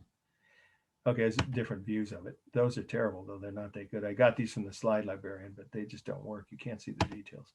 Okay, this one is worthy of a few minutes. I'm not saying whether I will or won't cut it for the study list, but after the break, there is at least one more that's so important I won't cut it. Okay, this is the 3rd one down for tonight. Panels, plural, panels from, you don't have to write the preposition a, it's a single object, obviously. Panels from a bull lyre, and that's L-Y-R-E, not L-I-A-R. Bull lyre, L-Y-R-E. Iraq is the location, and we have the exact year. That tells us we have to know something about the piece. We do. We know where and why and how it was created. And the date is 2685 BC, 2685 BC. So this is from the early Babylonian kingdom when it was, in its first golden age, when it had its first big cities and it conquered a bunch of territory around it, right? So what we have here is the section of a musical instrument called a lyre, which is an early form of harp. It's that simple. Just keep it in your notes, just to that one line. What is a lyre? It was an early form of a harp, a musical instrument, much like a harp. The harps didn't quite exist, but this was similar. And the evidence for that is that we actually have the, whoops, no, I don't have an image of it, but this one is a little sharper. I think you can see this is the instrument right there. And that's the panel that we're looking at. So when we go back, I show you this because the colors are more accurate here. But maybe just because of the sharpness, I'll just go with this. Yeah, let's use this slide. Yeah, it's closer up and sharper. Okay, so it's a musical instrument which was used to entertain a ruler. I believe he was a king, maybe like a governor or something. They would have probably said king, something like a regional ruler in that person's palace. It was made to entertain the local ruler in a palace, a royal palace. So the king and or governor, whatever word you want to use, and their friends, family, guests, whatever, could have heard this instrument played during parties. Of course, when else would it be? Right? So they had a very vivid social life. And this is an example of the next term on your list of terms to know is animal style. Animal style. That's a style of art in the ancient world. Okay, I'll repeat this. It's a two-line definition. A style of art in the ancient world in which animals were depicted with human-like characteristics, comma, and often engaging in human-like behavior, period. So, style of art in the ancient world in which animals were depicted with human-like characteristics and often engaging in human-like behavior. That's exactly what we see here. Each panel is a different scene in a different room in the royal palace during a celebration, a party, if you will, where the king or governor, this ruler is entertaining, you could just say ruler, entertaining guests. But the figures are done in bas relief. And there's the third definition for tonight. And it's short. It's a short definition, right near the bottom of the first page of your list of terms. Bas relief, it's two words with a hyphen. Bas relief is a two-dimensional work of art with raised figures off of a flat background. Again, a two-dimensional work of art with raised figures off of a flat background. All bas reliefs, you're going to see several during the course of this first few weeks, have that in common, no matter what the material is. Now, part of the meaning is what is it made out of? It's black paint, lacquer is the word, right? Thick paint, right? Black, you could just say black paint over wood for the background, the flat part, and mother of pearl inlaid for the figures. Now, you don't have to write that because those are the materials that kind of fits better under the formal analysis, but it's part of the meaning because those are expensive things to produce. This is a very fancy piece that only a wealthy family could afford to have in their home, like a ruler and his guests would be entertained. So this is the end of an instrument, and that's what the instrument would look like. But what's going on that makes it animal style? Well, that should be obvious, but let me enumerate, and that's the rest of the meaning. The four panels. First, we see a strong man, like Hercules. You can say a Hercules-like figure. He hadn't come along yet. The Greeks invented the idea, but where do you think the Greeks got the idea for this superhuman guy called Hercules? From the Babylonians, of course, because they were around earlier. So it's all the ancient cultures believed in some kind of superhuman heroes, right? In their myths. So this just say it's a strong man or superhuman man who's literally either crushing or hugging. I think he's crushing two bulls with human heads and even have beards. So obviously that's an example of the animal style. I guess it's some kind of contest of strength to entertain the guests at this party. Now down here are the really amusing panels. This one is a lion, obviously walking upright, like my dog does whenever it wants some treats, and a jackal carrying cooked animal heads and wine. That's a wine vase and goblet to the party to feed the guests. And so obviously another example of human-like behavior. And then my favorite is the musician panel. You've got a bear snapping its paws in time to the music. I mean, I can almost hear it now, of course, what the sound of a bear snapping its paws sound like. And then we have a goat drinking. See, look, they had glass goblets then. That exists thousands of years ago. The Egyptians had them too. And then a donkey playing the actual musical instrument. So it's meant to be amusing. If you're curious why they're doing this, it's to bemuse or amuse. You can use either word, entertain anyone who viewed this. So if the music was boring, you could just look at these figures and get a small grin or laugh out of it. It's meant to be humorous. And so it shows that they had a sense of humor. And then this one's interesting. You've got a two-fisted drinking goat. That's what I call this one. Let's move it up.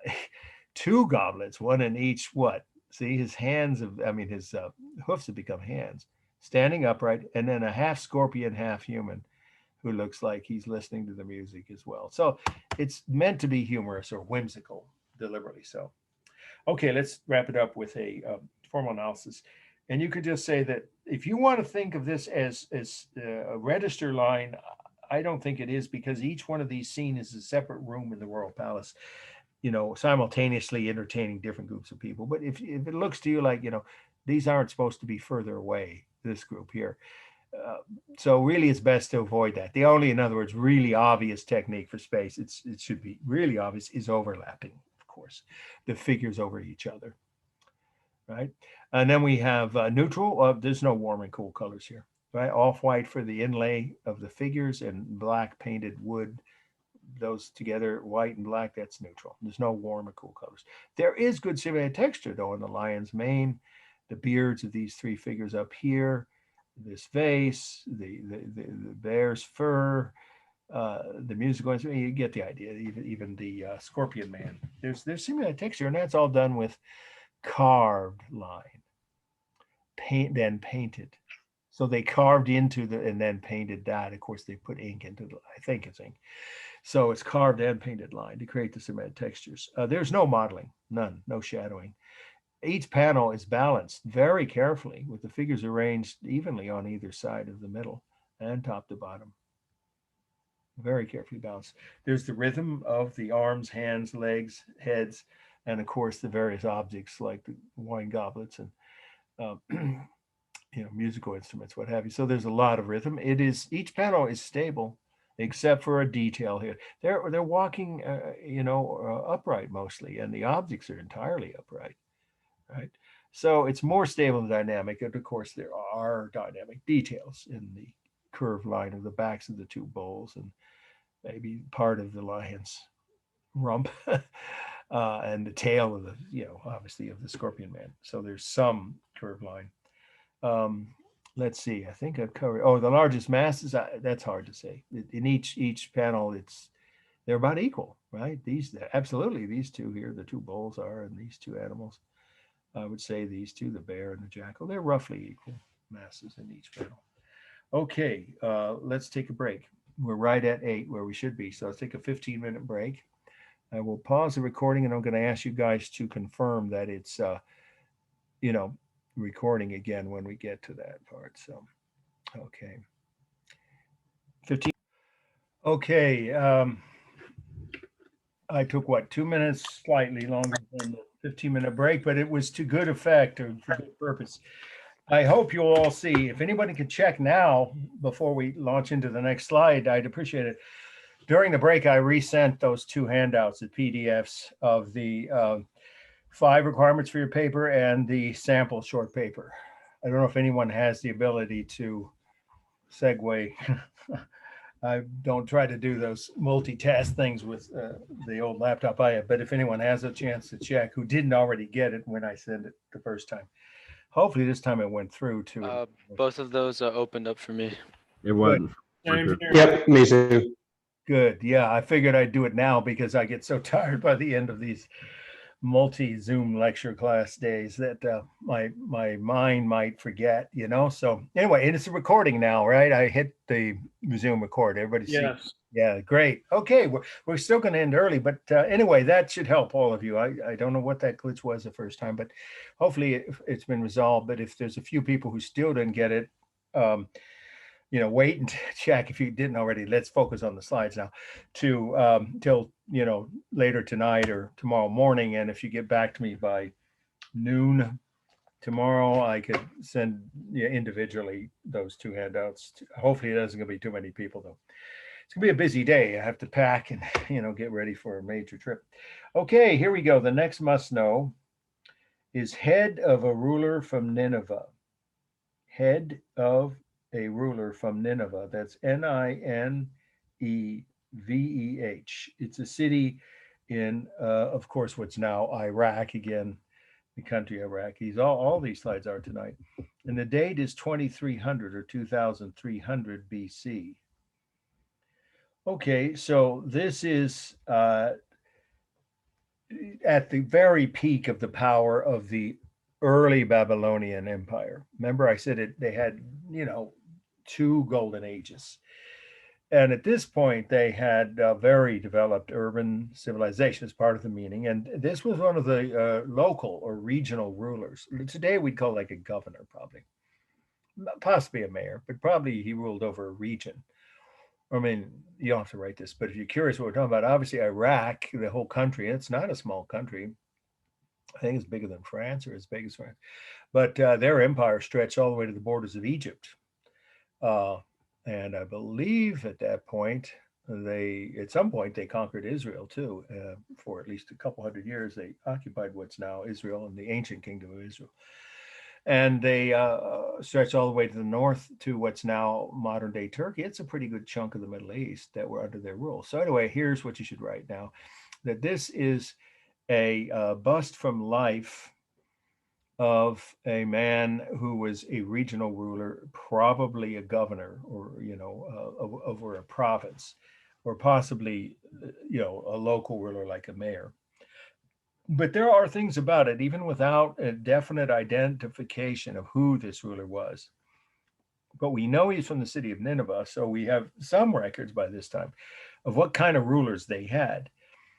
And at this point, let's everyone take a look at the face. I know it's a side view, but you get some sense of a personality if you look closely at the expression, the eyes, the mouth, even somewhat of an expression on the lips, and what this ruler must be doing at this moment, looking in this direction. You can probably guess what he's looking at, if he's a ruler, right? And his portrait is indicating him in the act of ruling, right, over his subjects. Anybody want to say, there's no right or wrong here, but what impression can you get from just those clues of the expression, the tilt of his head, and the way he's looking at someone in front of him? What kind of personality or traits as a ruler do you think he might have? He seems to be very serious and like a little carefree. I don't know, the smile's kind of like giving me a carefree like attitude for him. It is a smile. That's a major important detail. And that tells you something that's not typical of ancient. Well, even today is not typical of a lot of rulers of any kind of country or culture. Yeah, the smile might indicate a kind of ruler as opposed to the opposite where someone had a frown. So does anybody, I don't know how much about this period of history any of you have studied, but even if you knew nothing about it, you can just sort of parse in your mind. Maybe, again, no right or wrong. What word could you use to describe the type of ruler he was? Benevolent. Yes, excellent. Benevolent or benign, as my aunt from Indiana used to call it, Begnin, Begni. And benign or benevolent. Benevolence is the best word. Benevolent, that's to benefit someone else, meaning that he cared about his subjects and he wasn't just a despot. Well, of course, he was by definition. There were no elections then. There was no opposition. but he wasn't a cruel. The indications are pretty strong. When we have some records to show there were such rulers in this same province of Nineveh that were more tolerant and less cruel, and others who were just the opposite. I mean, that's been true of every culture, right? Throughout any kind of political entity has had rulers come and go. Some of them, obviously more benign or at all benign, and some rather despotic, right? Arrogant, right? He doesn't have any, to me, it doesn't seem any obvious traits of arrogance, which of course usually leads to cruelty of some kind and despotism. So he seems to be a benign ruler or benevolent. You can use either word, and have at least some element of kindness about the way he tries to act towards his subject. It's almost certain he'd be listening to someone with a problem, of course, who came to the royal palace to ask for some kind of help or intervention by the ruler. And he cares enough about these people, it is indicated by the smile and the positive expression, to really listen and maybe try to have an enlightened, is another word you could use, an enlightened ruler. And obviously that isn't true of all rulers in any period, any culture. any part of the world. Okay, so there are 3 clues that tell us, is the other part of the meaning, that he was a ruler, besides the kind of ruler I just described as the features and the expression on his face and the tilt of his head. But now we have the ruler's headdress. That's not a minor thing. It's a very fancy hand-tooled leather headdress. Only rulers had that type of headdress. And that would include the hairdo, where the hair is tied up in the back, right? And collected, if you want to put it that way, or tied up in the back, which is a ruler's head dress, right? The top part, the tooled leather. That this is really well done, isn't it? With the simulated texture, superb here. The other clue, besides the headdress and the hairstyle, you can say those are 2 clues, I guess, is the long beard. This is a fact you're going to hear me repeat, so you should definitely make note of it. It'll come up somehow on one of the slides, at least on the midterm. The longer the beard, okay, let me start with, in the ancient world, it's true of every culture until the Romans. They didn't do this, but every other culture in the ancient world, from the ancient Egyptians, the Babylonians, through the ancient Greeks, believed that the longer the beard a man had, the wiser he was. And a ruler should be the wisest of all people in their kingdom, or at least one of the wisest. So long beards are a sign of authority and also of wisdom. So this man was being depicted with an unusually emphasized beard. By the way, if you're curious, it's not part of the sculpture. That's from the museum, and I believe it is in Baghdad. That's a piece of concrete used as a base to hold it up, because I think you can tell somebody cut this piece off. It might have been a full figure. Some historians think it was just the top part of an entire statue of the full. What is that made from? Bronze or copper? Yeah, it's bronze. Bronze, yeah. Yeah, it's a very nice tone of bronze too, isn't it? Yeah. And we'll get to the form elements in just a minute. But one other thing about it that's, I think, of some interest is that it's been damaged. So usually you only see it from the side, because if you saw it from the front, this is what it would look like. It's been badly damaged. Obviously, someone gouged the precious gems or whatever they were out of the eyes long time ago, before it became part of the Baghdad Museum. So you almost always see it from the side. This is more the natural color than that last one. It's kind of makes it look bluish. And oh yeah, the beard thing, by the way, you're going to hear it again. In case you didn't know this, don't write this now. I keep saying next week, 2 weeks from tonight, no class next Monday. When we do Egyptian art, I think you'll want to be here for that whole evening, because there's so many interesting pieces and so much rich history and so much scandal and all kinds of things that some of you know about, and but some of the myths that you may have will be exploded or dispelled by the end of next week's the next lecture on Egypt. But one thing that is consistent, beards. Again, the ancient Egyptians had that same belief, and the proof is King Tut. If you don't know this, don't write this now. I'll repeat it when we get to that slide. It'll be part of the meaning. That beard on his mummy and his coffin was fake. He was too young. He hadn't even lived long enough to grow a decent beard when he died at 19 or 20. So his embalmers put a fake beard on to the body and on the coffin. Yeah. So because he was a ruler and they had to show him as an important, wise man, even though he was barely 20.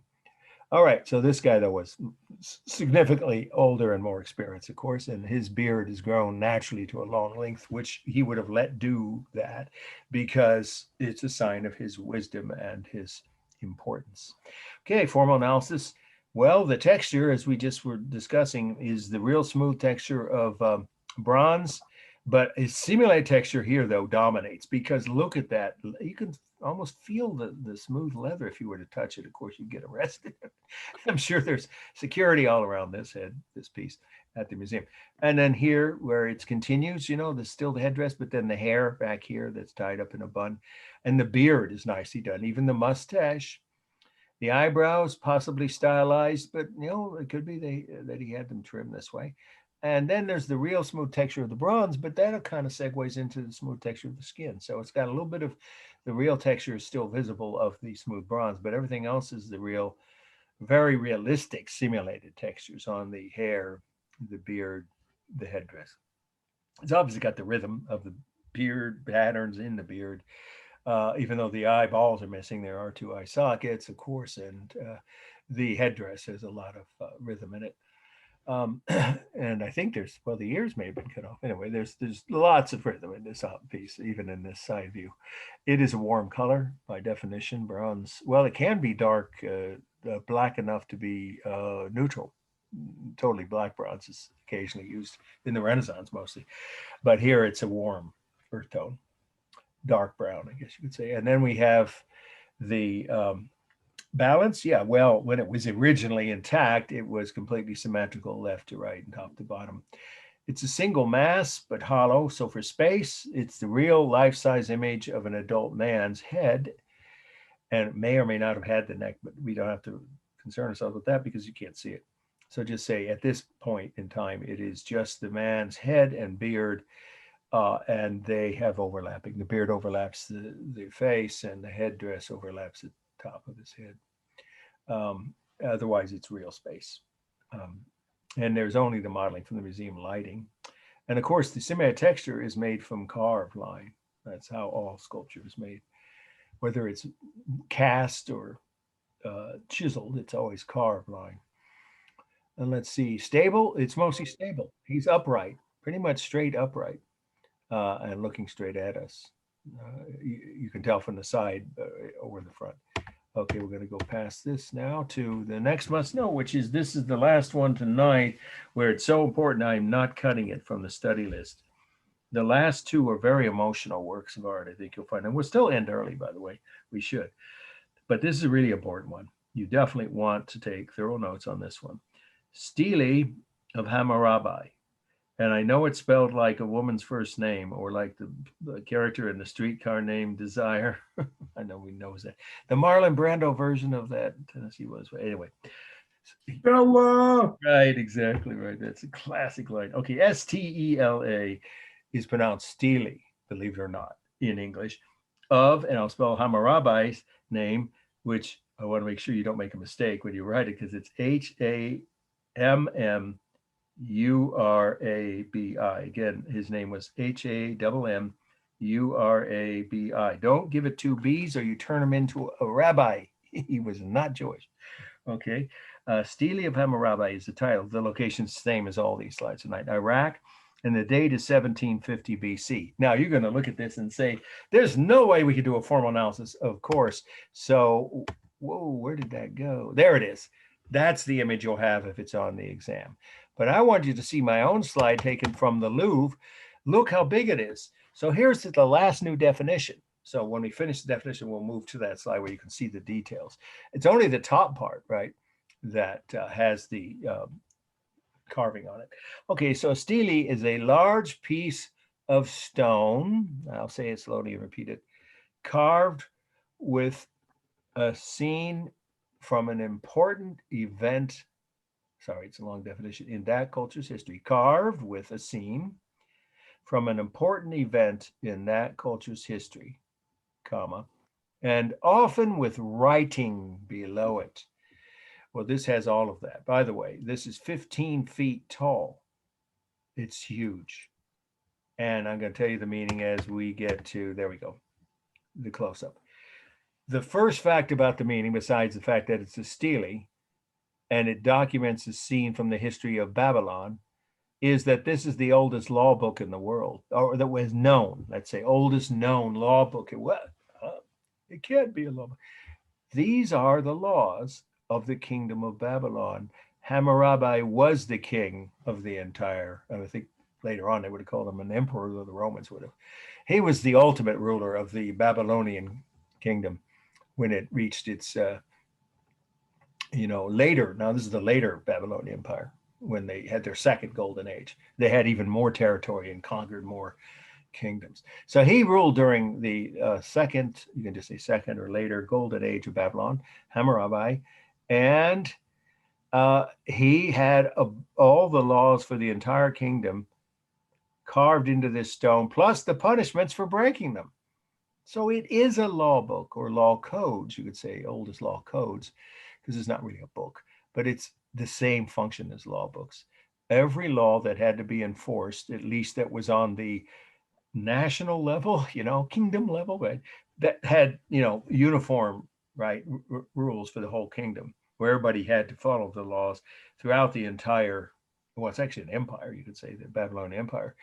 And the punishments would be, of course, very, very specifically cited where my arrow is. If you go close, you can see. See, this is one of the oldest written documents, period, but it isn't the oldest example of writing, no, but it is the oldest example of a legal code or law book that we have yet found in, you got to say, Western history. There might be something over in China. Then by definition, this isn't prehistoric, is it? No, not at all. Yeah, no, nothing tonight is prehistoric, except maybe that first, head of the woman, because we don't have written documents from that far back, but we have other kinds of documentation. But yeah, everything since that first slide tonight is not prehistoric.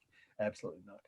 Okay, so how can you tell who is the ruler and who is the lawgiver god? This is a scene depicting the moment where the king, Hammurabi, received these laws, supposedly, from a king. I said a king. From a god known as the lawgiver god. That'd be the loose translation. They had a name for him, Pazuzu or whatever, in their language, of course. Don't write that down. Pazuzu is the name of the character in the original Exorcist. But anyway, this one is very easy to tell if you just look at the clues, and that's part of the meaning you should write as we go through them. But can anybody just cite something? Which one do you think? I kind of already told you, but which of the two figures, left or right, is the king and which is the god? I believe the god is on the right. Yes, seated. That's the first clue. The fact that the god is seated would tell you what? He's the more important person.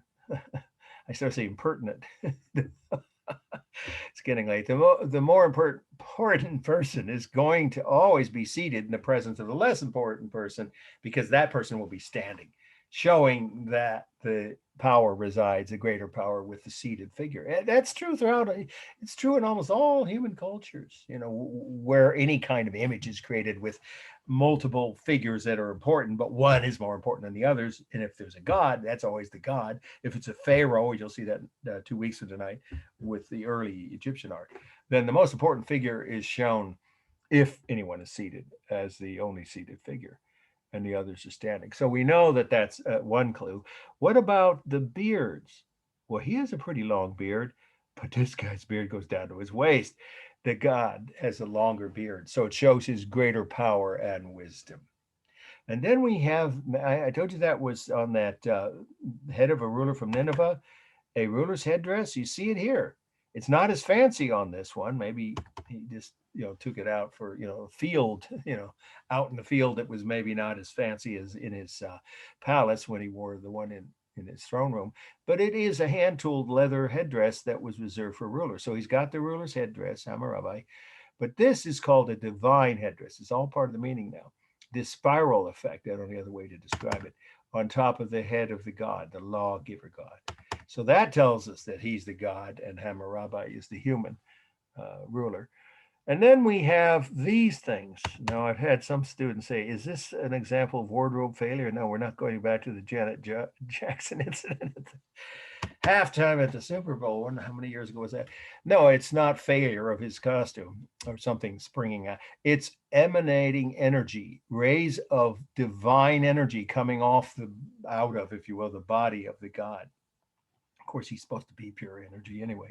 So that's another, see how many symbols there are. In case you didn't get the fact that the ruler is the one standing, Hammurabi, on the left, and the god, the more powerful one, is one on the right. All of these clues would have told even the most illiterate viewer who came to the royal palace and saw this, which one was which.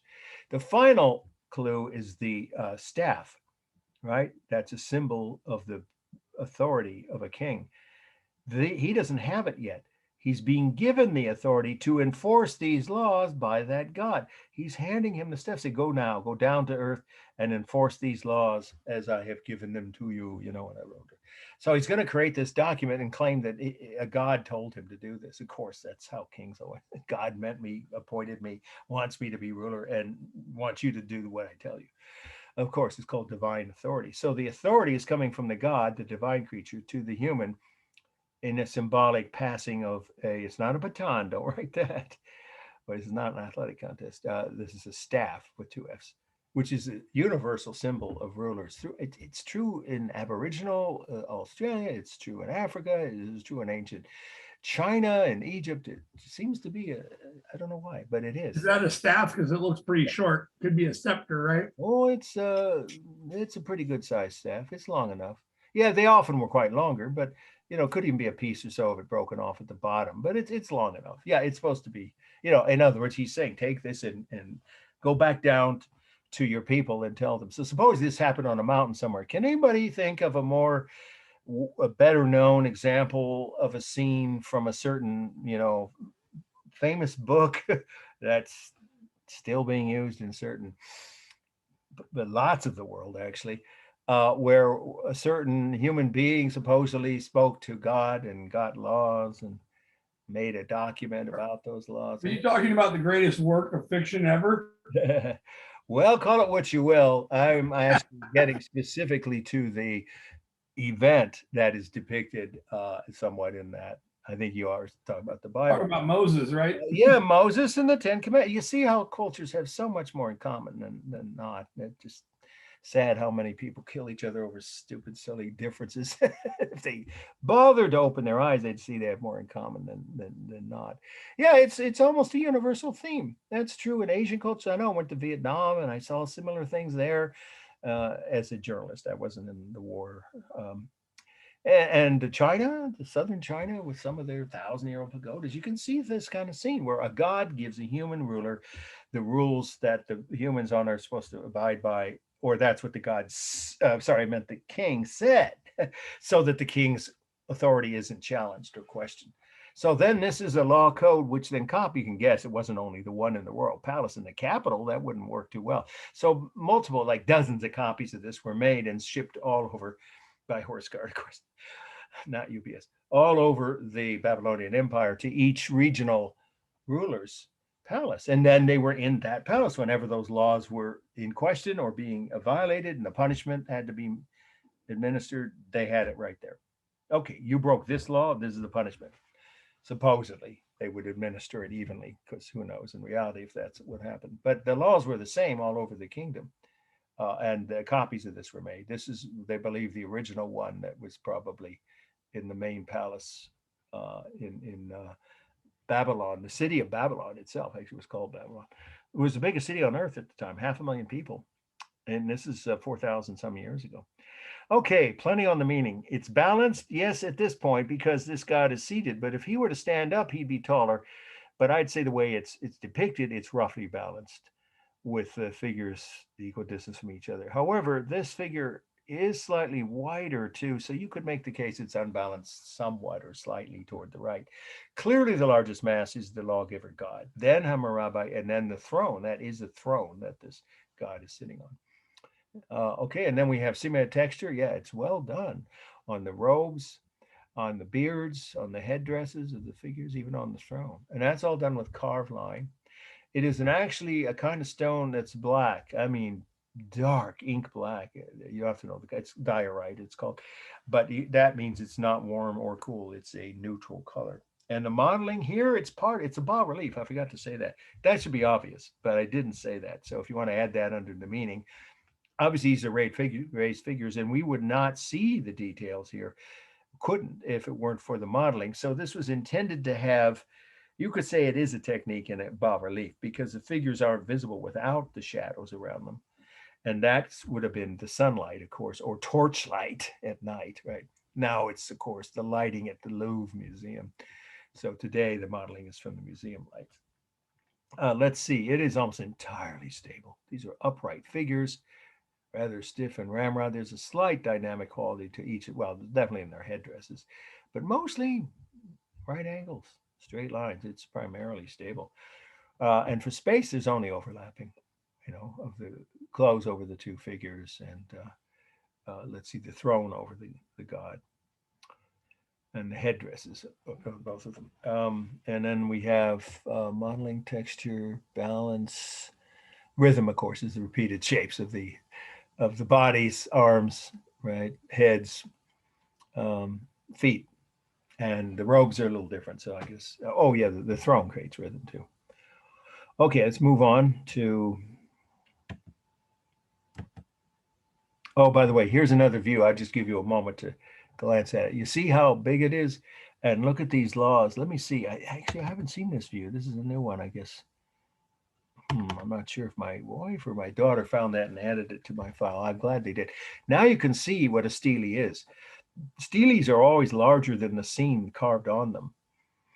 You have to write this now, but we'll get to the next slide in like 30 seconds. But I think you can see how this is really detailed. And it took the most skilled sculptors in the kingdom to make these. And then they had to make copies of them. I doubt it was the same sculptor all the time, or it would have taken a couple of years or a year or so to make each one. Because then they had someone carve all the laws in. Look at that. There are hundreds of them. And the punishments. And then this thing is too heavy to, of course, be portable. That's why we say it's not portable. There are other kinds of bas-reliefs you're going to see when we get to ancient Egypt, which were meant to be portable, and there's a different term or name for those, but we're not there yet. Okay, let's go back to the last two must-knows, and they're both very emotional, and they're on your syllabus in the order I'm giving them to you. The second from the last, then the last one. And we're still quite early, probably right around 9-ish and 9:05. And I'll stick around for questions, so anybody who has questions. Okay, here we go. This is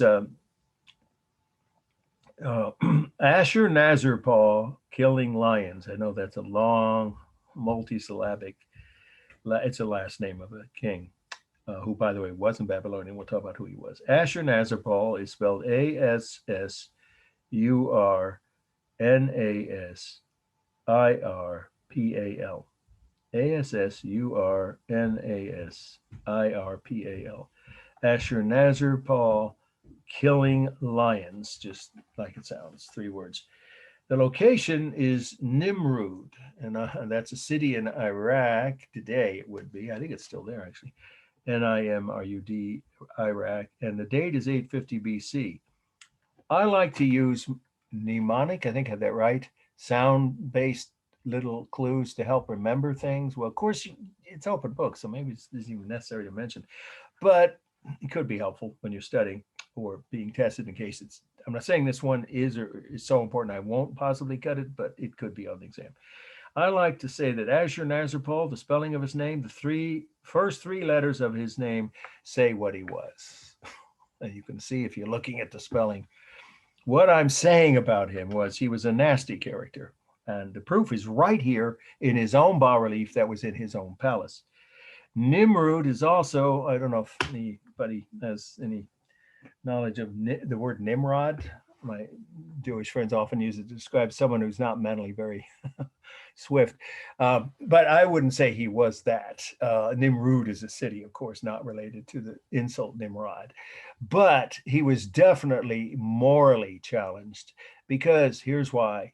What's happening here is completely phony, completely a fake scene, a setup, however you want to put it, a pretense.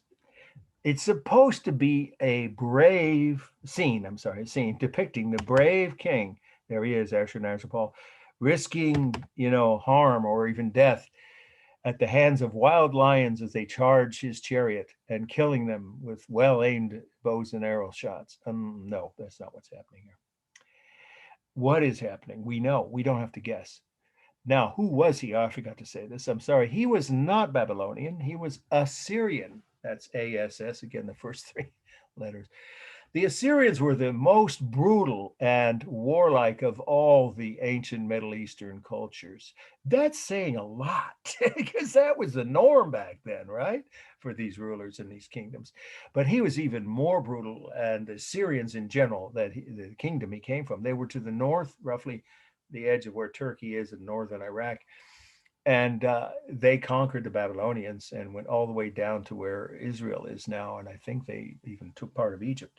The point is that they were very brutal, very cruel, even more than most of the ruling cultures of that time. And they created an empire that was very short-lived.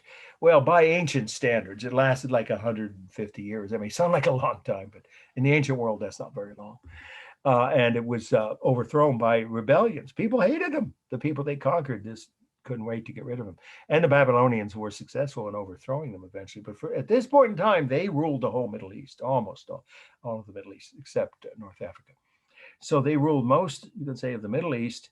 They were a short-lived but brutal empire, very, violent and warlike. And their kings would do this. This is the main part of the meaning. What's happening here is not at all what the king wants you to think. This is a lion who has been, we know this is what they did to the lions that supposedly they, quote, hunted, unquote. This is not a hunt. There's no contest here. The lions were found in the wild, and they were captured and put in a pen, denied food and water for days, sometimes a week or more, weakened obviously by thirst and hunger. And if that wasn't enough, the tendons in their hind legs were severed. And then they let the king come in his chariot and shoot them like, I don't know the phrase, fish in a barrel. How can you shoot fish in a barrel? Anyway, supposedly it was a contest, but it wasn't. It was a complete setup. It was animal cruelty. I don't know the other way to put it. There was no sport here. There was no contest. The lions were, and then if that wasn't enough, you have the soldiers following right behind the lions with swords where they could, of course, easily stab the lion in the spine and paralyze it. And of course, you might guess this isn't unusual for any culture. The king had the poison-tipped arrow. So the deck was stacked against the lions. And here's one that's already succumbed to all that cruelty. It was like just the last step, the coup de grace. There's a good phrase. Don't ask me how to spell that. It wasn't a contest. This is just an image meant to evoke for visitors to the royal palace. It would have been on the wall of Ashurnazirpal's palace. And I don't know what their city was. Well, actually, we do know. There it is, Nimrud, the capital of the Syrian Empire. So that visitors would think, oh, what a brave and, fearless king we have. Or if they were an occupied people, well, we deserve to be occupied because he's so brave and fearless. He couldn't be defeated. Well, he could not help but be victorious over these wounded animals before the contest began. It was a stacked deck, as the saying goes. So, yeah, I think it's important to know that. And we don't have to guess about that because there were records kept from that time. There must have been some kings that didn't do that really wanted a contest, but not most of them, and certainly not this guy. I have a question. Sure. You said this is a bas relief, Yeah, it is. Yes. The figures are raised. You see the shadows. Yeah. right? Is it also a stela? No, because it doesn't depict an important scene from that country's history. This is every day. It's a good. Oh, you're right. It's just propaganda, right? Yeah, that's a good point you're making. And also, there's no writing, although not all stele have writing. Everyone I've seen does. The ones I saw in Vietnam and China in their oldest universities, which sometimes were recording events that we would think were not important, but back then they did. Like a certain famous writer or poet who became, like whatever, so famous that everyone was reading their poetry. If you know the history of China and Asia, you know how important poetry was in their early ancient history. That was an important event at that time to them. So it might show that person reading their poetry with a group of appreciative students below them, or a whole, audience or something. Then that could be considered a stele, because below it would be the lines of a poem. So this is a good point, though. It's just something they did a lot for, amusement, brutal amusement. So it wouldn't be an important event, as a single standalone day of history in their history, right? But it is, a historic document nonetheless. So no, it's just a regular bas-relief panel, and it's made out of sandstone. So let's do the formal analysis. It is a warm color. Absolutely, sandstone is by definition the color of sand. So of course it's an earth tone, sand colored, quite literally. It has modeling, and here you would want to say the modeling is a part of the technique, because in any bas-relief, I've mentioned it now a couple times, but that's a given you can count on. In any bas-relief, that there is a conscious effort by the artist to create the effect of modeling around all the main figures, or you couldn't see them. So the shadows back then, of course, were from the sun, or again at night in the palace, maybe torches. Now it's at the British Museum. Anybody here been to the British Museum? There's a whole room full of these panels, and this one is the most disturbing to me. But there's another one that must know we'll see in just a couple minutes, and we're still getting quite early. But let's finish up with the formal elements. Is sadder than this, but it's not as upsetting to me knowing what this guy was doing, the abuse he and his soldiers were enacting or unleashing on these animals, who of course in the wild were not defenseless, but they practically were in this setting. Okay, so let's do the rest of the bas-relief figures themselves have modeling around them. And this has really good symmetric texture. You can see it on the lion's mane and on the soldiers' hair, right? Their beards anyway, and their helmets. And of course on Ashurnasirpal's beard and his headdress. And the chariot, it's really good symmetric texture, and that's all done with carved line, of course. And then we have the largest mass. That's hard to say. I would say it's the horse. Wait a minute. Oops, what's going on here? The horse/horses. Okay, here we get to the one area where this artist didn't have very much talent. In all the other elements, this is a well-done piece for that period of human history. The largest mass, you decide. Is it this charging lion that's on its last, literally its last legs? The dying lion? Well, I'd say it's hard to say. They're almost the same. Or the horses, plural. One of those. And then the second largest is probably the soldiers, because you can't see any of the bottom half of Ashurnasirpal would be the third largest if you rank them that way. That's up to you. What I want to get to is space. This is poorly done. Really, it's amateurish. It's like early preschool art. This is supposed to be three horses galloping side by side. And look how the artist portrayed them. Spaghetti legs, my daughter called this when she first saw this. And she was drawing horses at 5 that were more realistic looking than this. Yeah, I mean, it's overlapping at its most poorly done. There is no other technique for space. There's no foreshortening, right? The depiction of space or depth is very minimal. Let's put it that way, minimal. Naive, that's a good word, naive, right? Not very sophisticated. Only overlapping is used, and even that isn't done well because it looks like one horse with 6 legs and 3 heads. It's just not really realistic. And with the horses all have their legs and all 3 in exactly the same position at exactly that moment, of course not. So the artist didn't know how to depict space very well. Just overlapping is the only techniques used, obviously, of the chariot overlapping Ashurnasirpal, their clothes on him and the soldiers overlapping their bodies and so forth. Okay, we already mentioned carved line, creating symmetric texture. Let's see. Rhythm. Yeah, it's powerful rhythm with the arms, right? Heads of the human figures, and of course the bodies of the animals and their legs.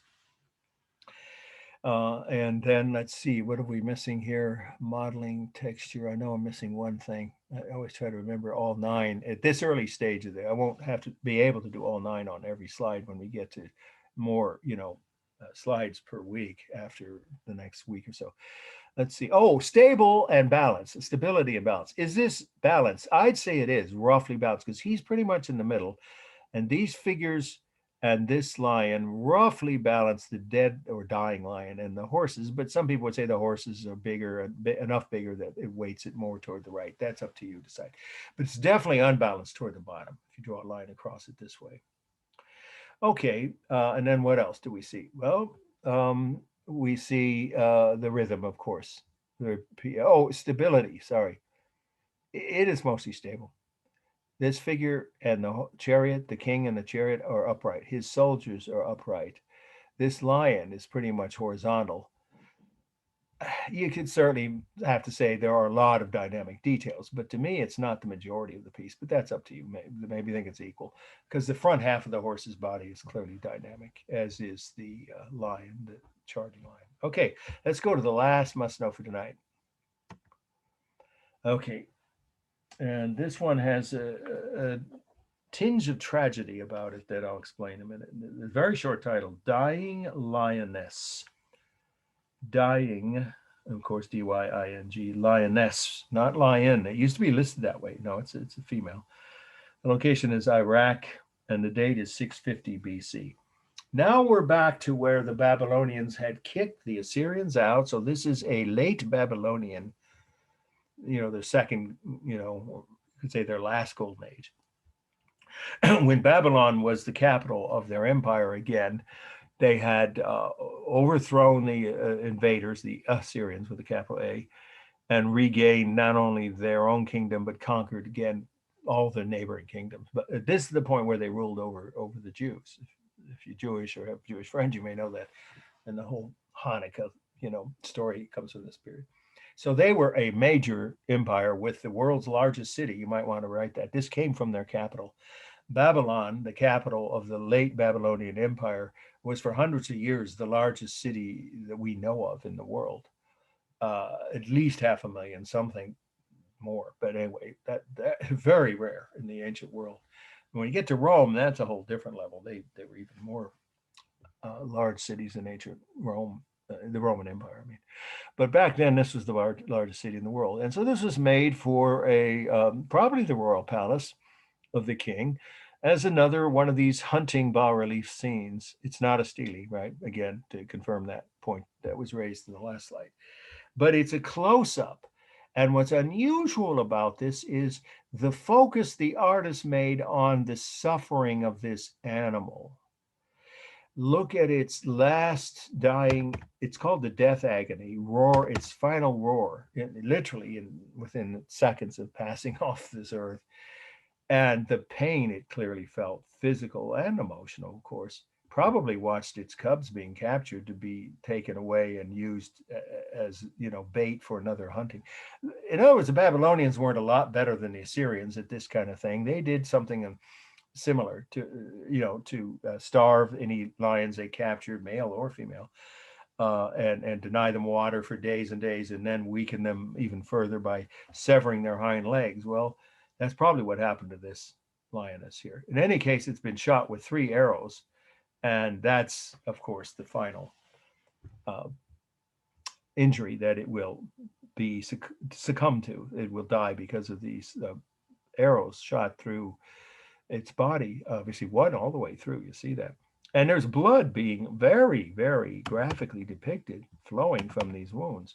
So this is a bas-relief panel, which is very unusual in the ancient world, depicting a close-up view, you could say, or detailed view of the suffering of an animal as it's dying at the hands of the rulers who had hunted it.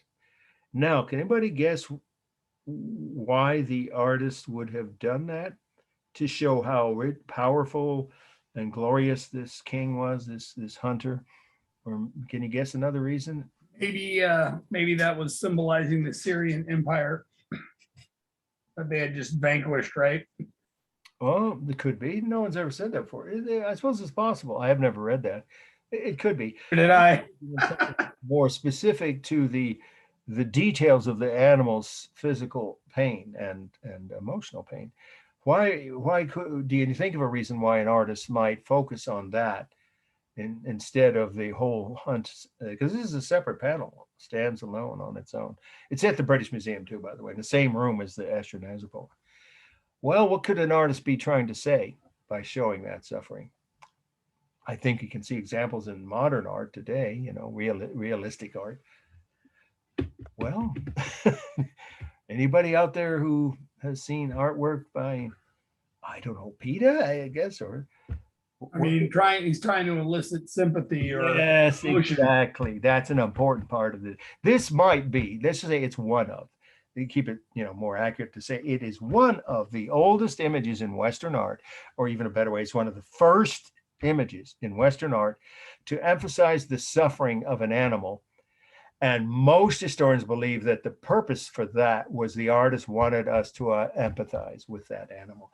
And you know what it could have done? You could add this part of me. It may well have cost the artist at least it's probably a man, most likely, that for Bexel will say, probably his career or even his life. Because if this was being shown in a royal palace, some people would get that. They'd say, wow, how poor are we treating these animals, or how cruelly, why should they be made to suffer that badly before they die? And they might or might not have heard about all the setups of, being starved and denied water and the severing of the hind leg. But even without that, they can see the suffering of this animal is intense. So if the king figured that out, I wouldn't want to lay odds how long that artist's career lasted after that. So it was taking a risk, but we don't know that. There's no written records identifying who the artist was or what happened to that artist after this. But again, to keep it simple, there is no denying that this is one of the first images in Western art to focus on the suffering of an animal, to depict it in great detail. And there's at least some reasonable explanation that the artist intended us to empathize with or identify with, sympathize, you can say, or empathize with the suffering of the animal. And that was almost never done in the ancient world. Animals, they didn't think about them. There is a culture that did that, and we're going to talk about them in about 3 weeks.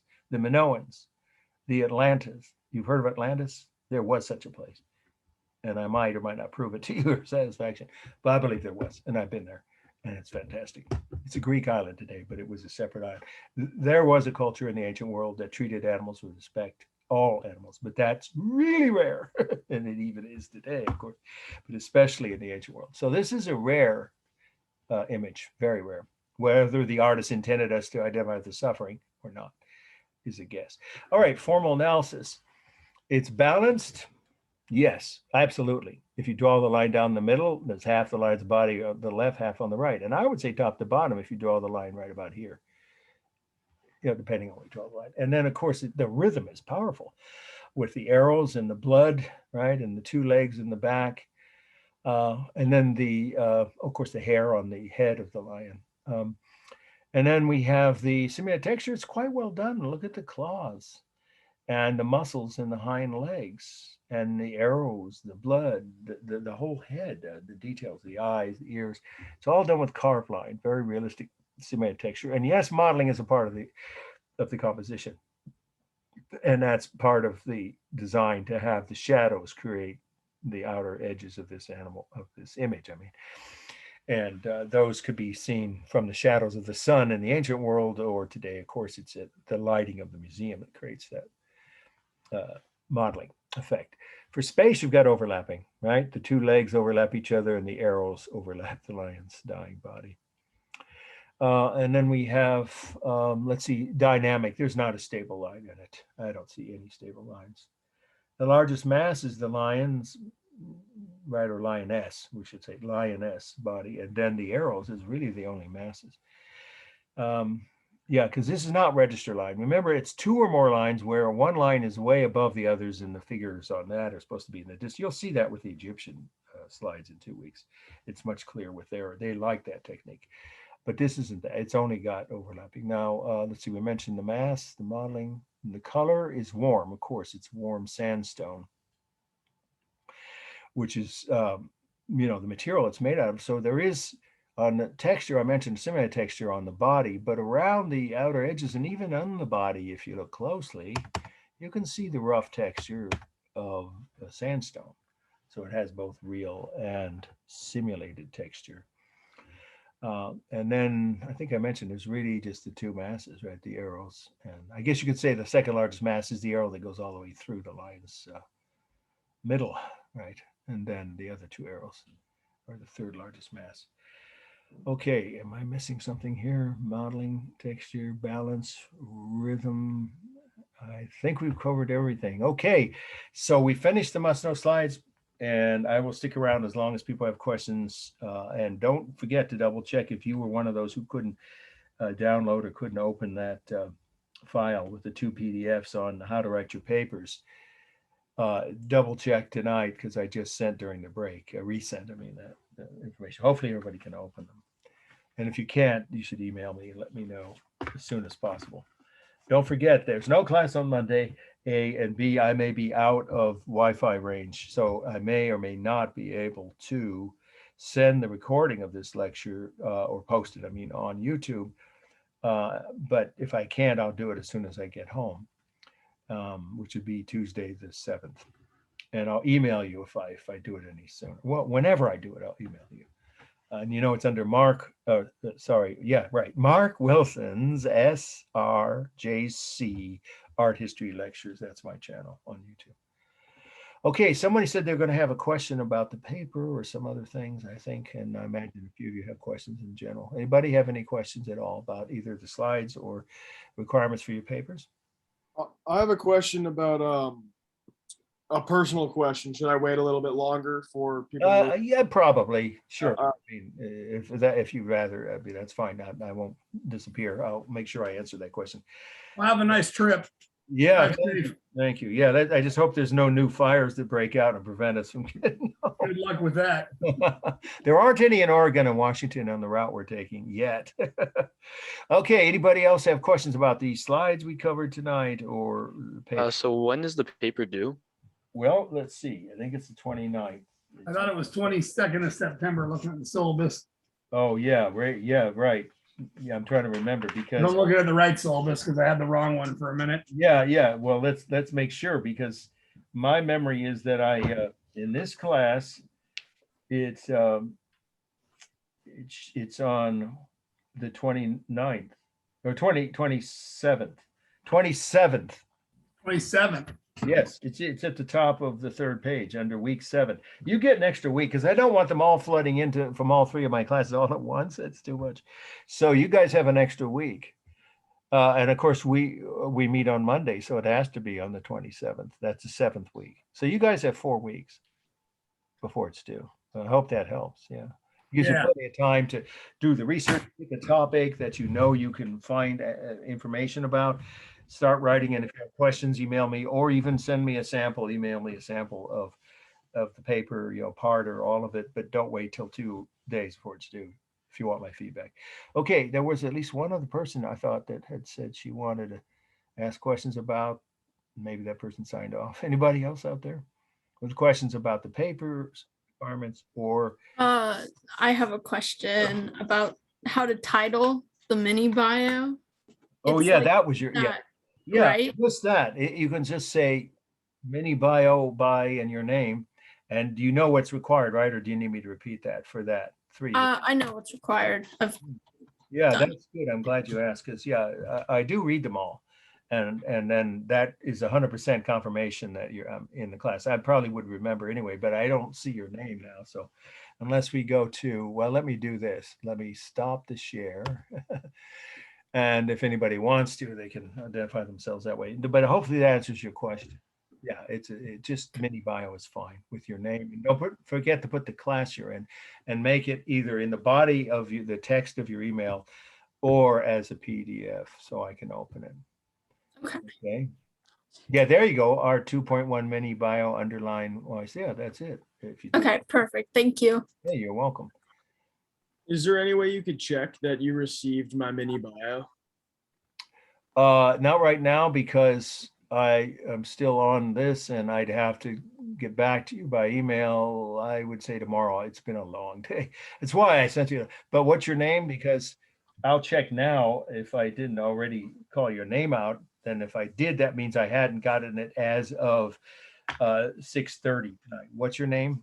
Noah Rabin. I think it's probably a case where you need to resend it because how do you spell your last name? Rabin.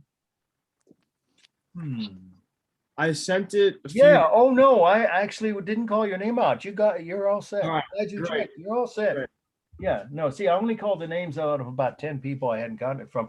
And I'm sure a few of those are people that just aren't going to show up and I'll have to drop them. I'm required to do that by the 7th of September. But you're all set. You're fine. Great. All right. Thank you. You're welcome.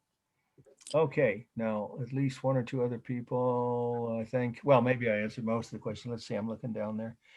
I think I answered this about the object of the short research paper. Any work of art from any period, any artist, any culture, as long as you can find 3 new sources, not just Stockstead and Gill. Because if you want to, you can use them, but then it would mean you'd have 5 items in your bibliography if you meet the requirement with 3 new ones and the 2 existing ones.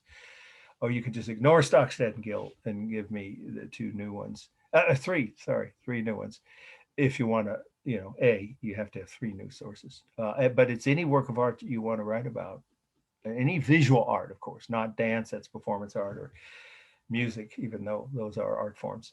But any visual art that you can have an image, clear, sharp color image that goes with your paper along with the bibliography and the in-text citation. I covered all this at the beginning. I don't know if you were here then, because if you didn't, you can watch the part of this when it's posted on YouTube. I'll send you an email whenever that will be. If not this week, then next week. and refresh your memory about this, or just take notes if you want to. But hopefully you all got those handouts now. Okay, I think there's someone who had a more individual question that wanted to wait till. Does anybody else have any other questions about anything we've covered tonight? I have a quick question. Did you say that you resent the email with the 5 requirements for the short paper? Yes, and a couple people just reopened it, so it is working. Okay, I doesn't look like I got that email.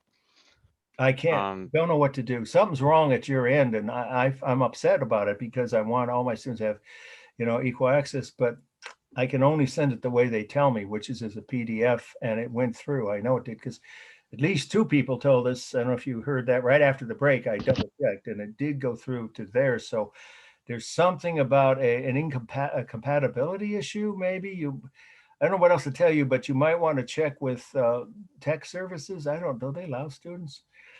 I can't begin to guess what the reason is, except some kind of compatibility issue. I don't see why that would.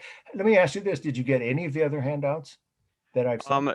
Yes, I have gotten, I believe, all of the other emails Very except smart. for the one that you Then just there's sent. something else. Then it's not at your end. Then it's in the transmission process at the JC.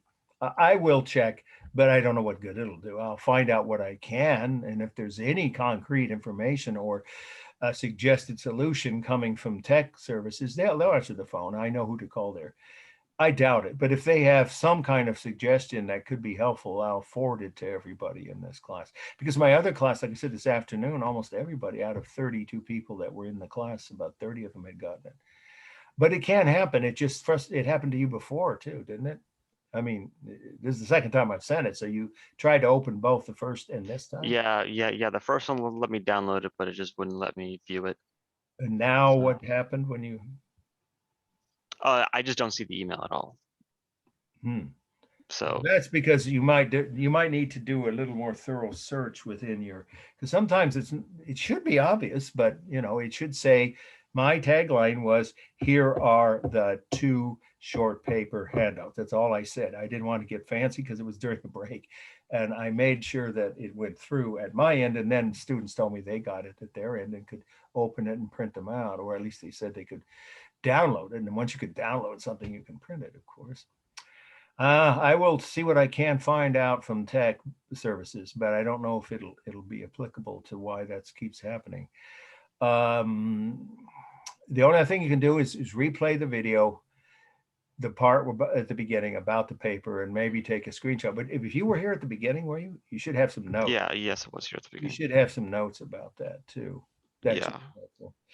Yeah, I don't know. I just hope it doesn't keep happening. But if I find out anything, I will send an email, not just to you personally, but to let people know if this was an issue with you at this point or any other time. It could be X, Y, or Z, but that's a shot in the dark, whether they even have any idea at tech services. But I can reach a live person who's been extremely helpful, and his job and his vision is to help students and teachers overcome various technical hurdles. But I can't say for sure if that'll be possible at this point with your situation, but I'll try. Okay, thank you. Okay, sure. Anybody else? Anybody else have any other questions? I think we're down to pretty much one last time because, I'm going to go ahead and end the meeting. You guys have a good Labor Day weekend. Okay. Stay safe. Have a relaxing time off. I'll see you 2 weeks from tonight. Okay.